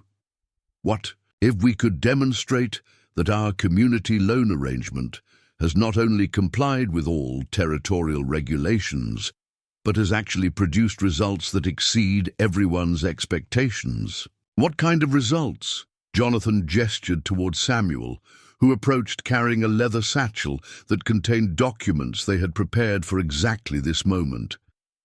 "Mr. Caldwell, would you share the findings from the geological survey?" Samuel opened the satchel with hands that trembled slightly from tension and excitement. "The survey team confirmed significant silver deposits beneath our property. Conservative estimates suggest mineral rights worth approximately $8,000, nearly 10 times the amount of our original debt." The announcement sent murmurs of amazement through both the community crowd and the federal agents. Fitzpatrick's confident expression faltered as he grasped the implications of this revelation. "Furthermore," Samuel continued, "the community loan arrangement has enabled us to begin extraction operations that will provide employment for 30 local workers and generate tax revenue that will benefit the entire territory." Jonathan stepped forward again, pressing their advantage. "In other words, Mr. Fitzpatrick, your investigation has attempted to criminalize a community initiative that solved a debt crisis, prevented exploitation of a vulnerable family, created local employment, and generated territorial tax revenue. One might question whether federal resources are being deployed in service of genuine law enforcement or private vengeance." The accusation hung in the air like a challenge. Fitzpatrick understood immediately that Jonathan was questioning not just his methods, but his motives, suggesting that his investigation served Garrison's personal interests rather than legitimate federal concerns. The legality of the original arrangement remains questionable regardless of subsequent developments, Fitzpatrick replied, though his voice lacked its earlier certainty. "Does it?" Judge Crawford's voice cut through the tension as he emerged from the crowd, carrying a portfolio of his own. "Because I've spent considerable time reviewing territorial banking regulations and federal statutes regarding community lending arrangements." The judge's presence added a new dimension to the confrontation.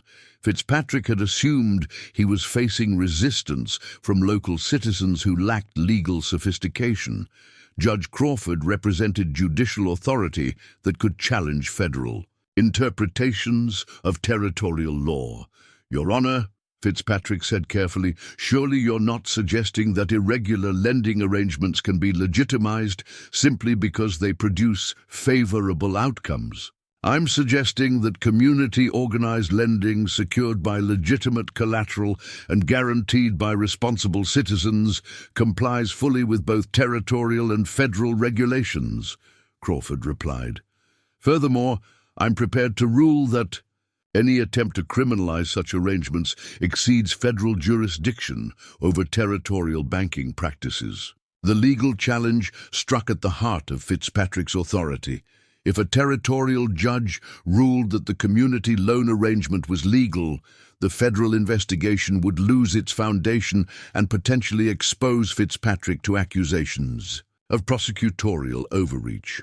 Martha watched this exchange with growing hope, understanding that the community's resistance had evolved from emotional solidarity into legal sophistication that matched federal authority with territorial sovereignty. But Fitzpatrick had not traveled this distance with federal marshals simply to accept defeat through legal technicalities. "Judge Crawford, your interpretation of territorial banking authority is noted. However, the theft of federal evidence remains a criminal matter that supersedes local banking regulations." He gestured toward Liberty, his voice hardening with renewed determination. "That horse was seized as evidence in a federal investigation. Her removal from federal custody constitutes theft of government property, regardless of local sentiments about banking arrangements." Jonathan stepped forward, understanding that the moment of ultimate decision had arrived. "Mr. Fitzpatrick, that horse was illegally seized from citizens who acquired her through legitimate purchase with community funds. Her confiscation represented federal overreach designed to intimidate citizens who dared to resist exploitation. Sheriff Hayes, are you admitting to theft of federal evidence? I'm admitting to recovering stolen property and returning it to its rightful owners." The declaration sent tension crackling through both groups. Jonathan had just confessed to federal crimes in front of witnesses and federal agents, transforming the confrontation from legal maneuvering into direct defiance of federal authority. Fitzpatrick smiled with satisfaction. "Sheriff Hayes, you're under arrest for theft of federal evidence, conspiracy to defraud territorial banking authorities, and obstruction of a federal investigation." He gestured to the federal marshals, who began moving forward with the mechanical precision of men accustomed to executing arrest warrants, regardless of local sentiment or political complexity. It was then that Martha made a decision that would be remembered throughout the territory for generations to come. She stepped between Jonathan and the approaching marshals, her voice ringing with the clarity of absolute conviction. "Stop!" she commanded with such authority that even the federal agents paused uncertainly. "Miss Caldwell," Fitzpatrick said impatiently, "you're interfering with the execution of federal warrants." "I'm exercising my rights as a territorial citizen," Martha replied, her voice growing stronger with each word. "And I'm speaking for a community that refuses to be intimidated by federal agents who serve private interests rather than public. Justice." She turned to address the crowd of neighbors and friends who had gathered to support her family. "Citizens of Cedar Ridge, we're facing a choice that will define our community for years to come. We can submit to federal intimidation and accept that distant bureaucrats have the power to criminalize community cooperation. Or we can stand together and demonstrate that some principles are worth defending, regardless of personal cost." The response was immediate and overwhelming. Voices throughout the crowd called out their support, their commitment to resistance, their refusal to abandon neighbors facing federal persecution. What had begun as a gathering of concerned citizens transformed into something much more powerful, a community united in defiance of institutional authority that had forgotten its obligation to serve justice rather than power. Robert Henley stepped forward, his weathered face grave but determined. "Mr. Fitzpatrick, you came here with federal authority and superior force, but you're facing something that can't be arrested or intimidated: the collective conscience of citizens who refuse to be governed by fear." One by one, community members began moving to stand beside Jonathan and Martha, forming a human barrier between the federal agents and their intended targets. Samuel joined his daughter, followed by Marcus Sullivan, Sarah Mitchell, Reverend Thompson, and dozens of others who understood that surrender would establish precedents that could destroy frontier communities throughout the territory. Fitzpatrick found himself facing not just individual resistance, but community solidarity that transformed his legal authority into a challenge he had never anticipated. Federal law provided clear procedures for arresting specific individuals, but offered no guidance for dealing with entire communities that refused to cooperate with federal authority. "Citizens of Cedar Ridge," he announced loudly, "you're all now in violation of federal law.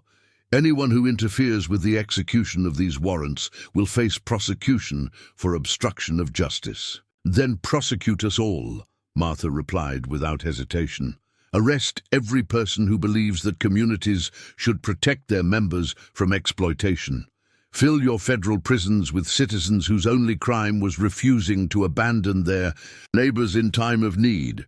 The challenge hung in the air like smoke from a gunshot. Fitzpatrick realized that his mission had transformed from routine law enforcement into a confrontation that could define the relationship between federal authority and territorial communities for generations to come. As the afternoon sun began its descent toward the western hills, casting long shadows across the Caldwell property, the two forces faced each other in a standoff that represented more than legal technicalities or political jurisdiction. They faced each other as representatives of competing visions of justice, one based on institutional authority and procedural compliance, the other based on community values and moral obligation. The resolution of their confrontation would determine not only Martha's future and Jonathan's fate, but the character of frontier justice and the rights of communities to protect themselves when distant institutions failed to serve their needs. In the growing twilight, as federal authority faced community solidarity across the dusty yard of a frontier farm, the true price of justice was about to be determined by ordinary citizens who had discovered that some things were worth any sacrifice to preserve. And somewhere in the gathering darkness, Liberty grazed peacefully in her paddock, a living symbol of freedom preserved through courage and the unshakable belief that some bonds between people, between principles, between communities and their values could never be broken by those who measured worth in power rather than justice.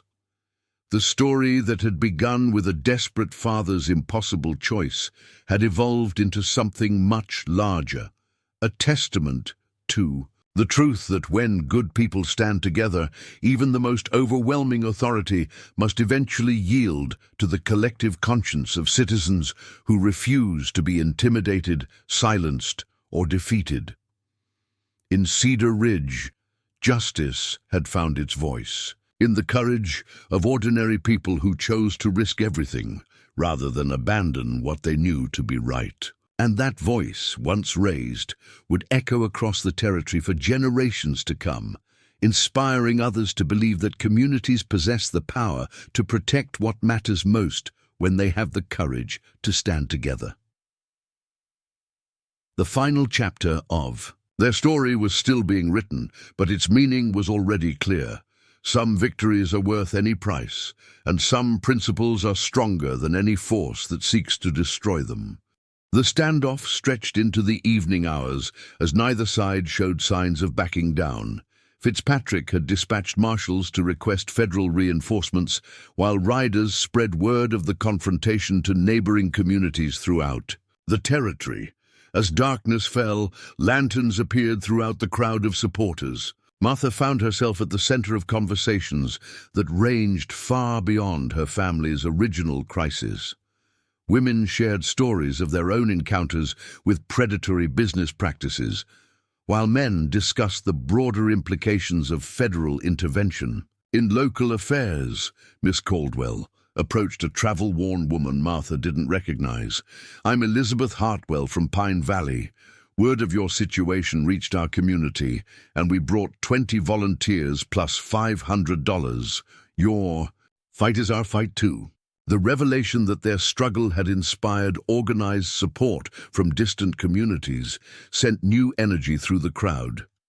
Jonathan understood that their confrontation had evolved beyond local resistance into territorial-wide opposition to federal overreach. Fitzpatrick, observing these developments, began to grasp that his mission had transformed into something far more complex than routine law enforcement. "Marshal Peterson," he called to his senior subordinate, "send word to the territorial governor. We may need military intervention." Peterson hesitated. "Sir, military action against peaceful citizens could create political complications beyond our jurisdiction. These aren't criminals. They're citizens protecting their community." The exchange revealed growing uncertainty within the federal force about escalating their confrontation with what now appeared to be a territorial movement. As night deepened, unexpected reinforcements arrived. Judge William Morrison from the Territorial Supreme Court appeared with an escort of rangers, followed by delegates from the territorial legislature whose political influence could challenge federal authority through institutional channels. "Mr. Fitzpatrick," Judge Morrison announced, "I've come to observe this situation on behalf of the Territorial Supreme Court. There are serious questions about federal jurisdiction over local banking arrangements that require judicial clarification."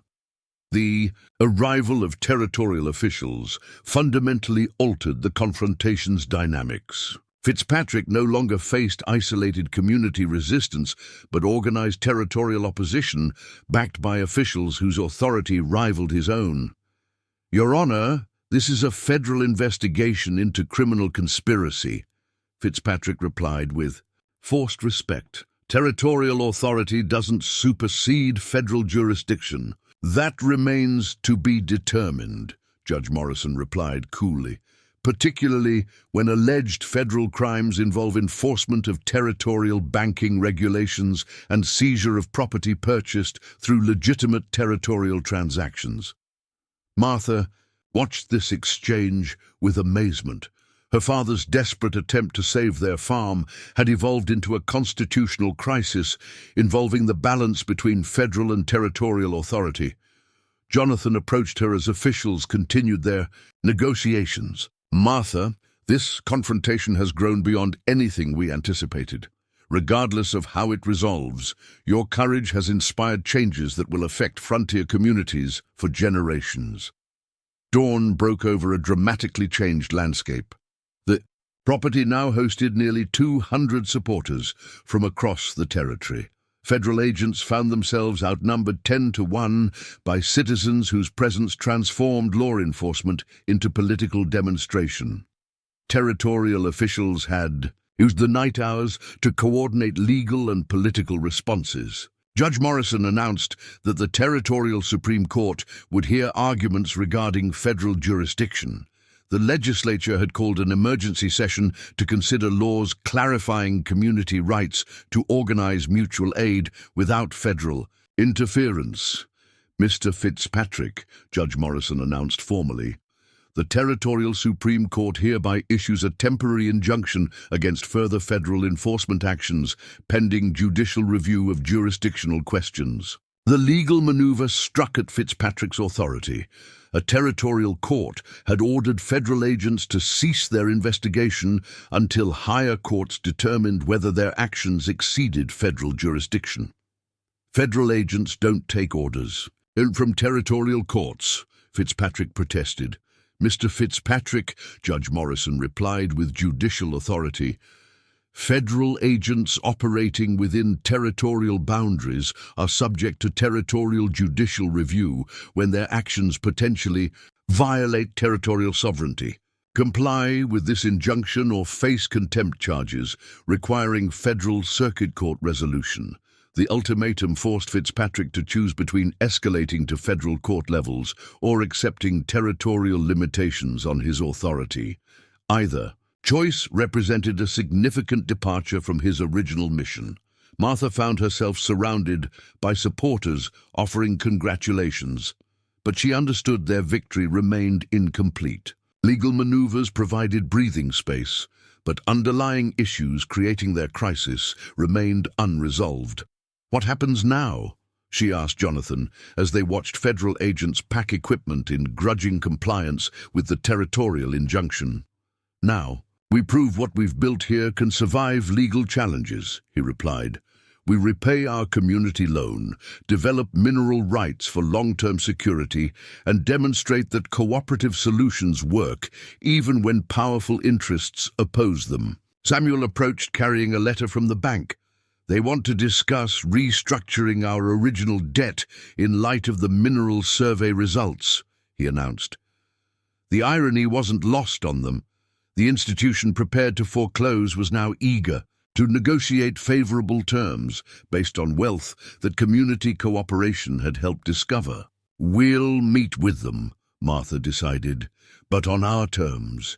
The community loan stays until we repay every neighbor. Any new arrangements will benefit the entire community that made our survival possible." As federal agents departed Cedar Ridge, escorted by territorial rangers, the community began planning for a future built on principles discovered through the crisis. The mineral wealth would provide security, but the social wealth created through cooperation would provide something more valuable, a model for frontier communities facing similar challenges. Liberty grazed peacefully in her paddock, no longer a symbol of contested ownership, but a reminder of freedom preserved through collective courage. The mare had become a catalyst for transformations reaching far beyond one family's struggle. In months that followed, the Cedar Ridge model would be studied and replicated by communities throughout the territory. Legal precedents established through their resistance would influence territorial law for generations. Their example would inspire ordinary citizens to believe they possessed power to protect what mattered most when they had courage to stand. Together, Martha and Jonathan's relationship deepened, built on shared values and knowledge that they had faced impossible choices together and chosen justice over convenience. Their wedding, celebrated under the ancient oak where they first recognized their love, would be attended by representatives from dozens of communities honoring not just personal happiness, but principles they embodied. Up next, you've got two more standout stories right on your screen. If this one hits the mark, you won't want to pass these up. Just click and check them out. And don't forget to subscribe and turn on the notification bell so you don't miss any upload from us.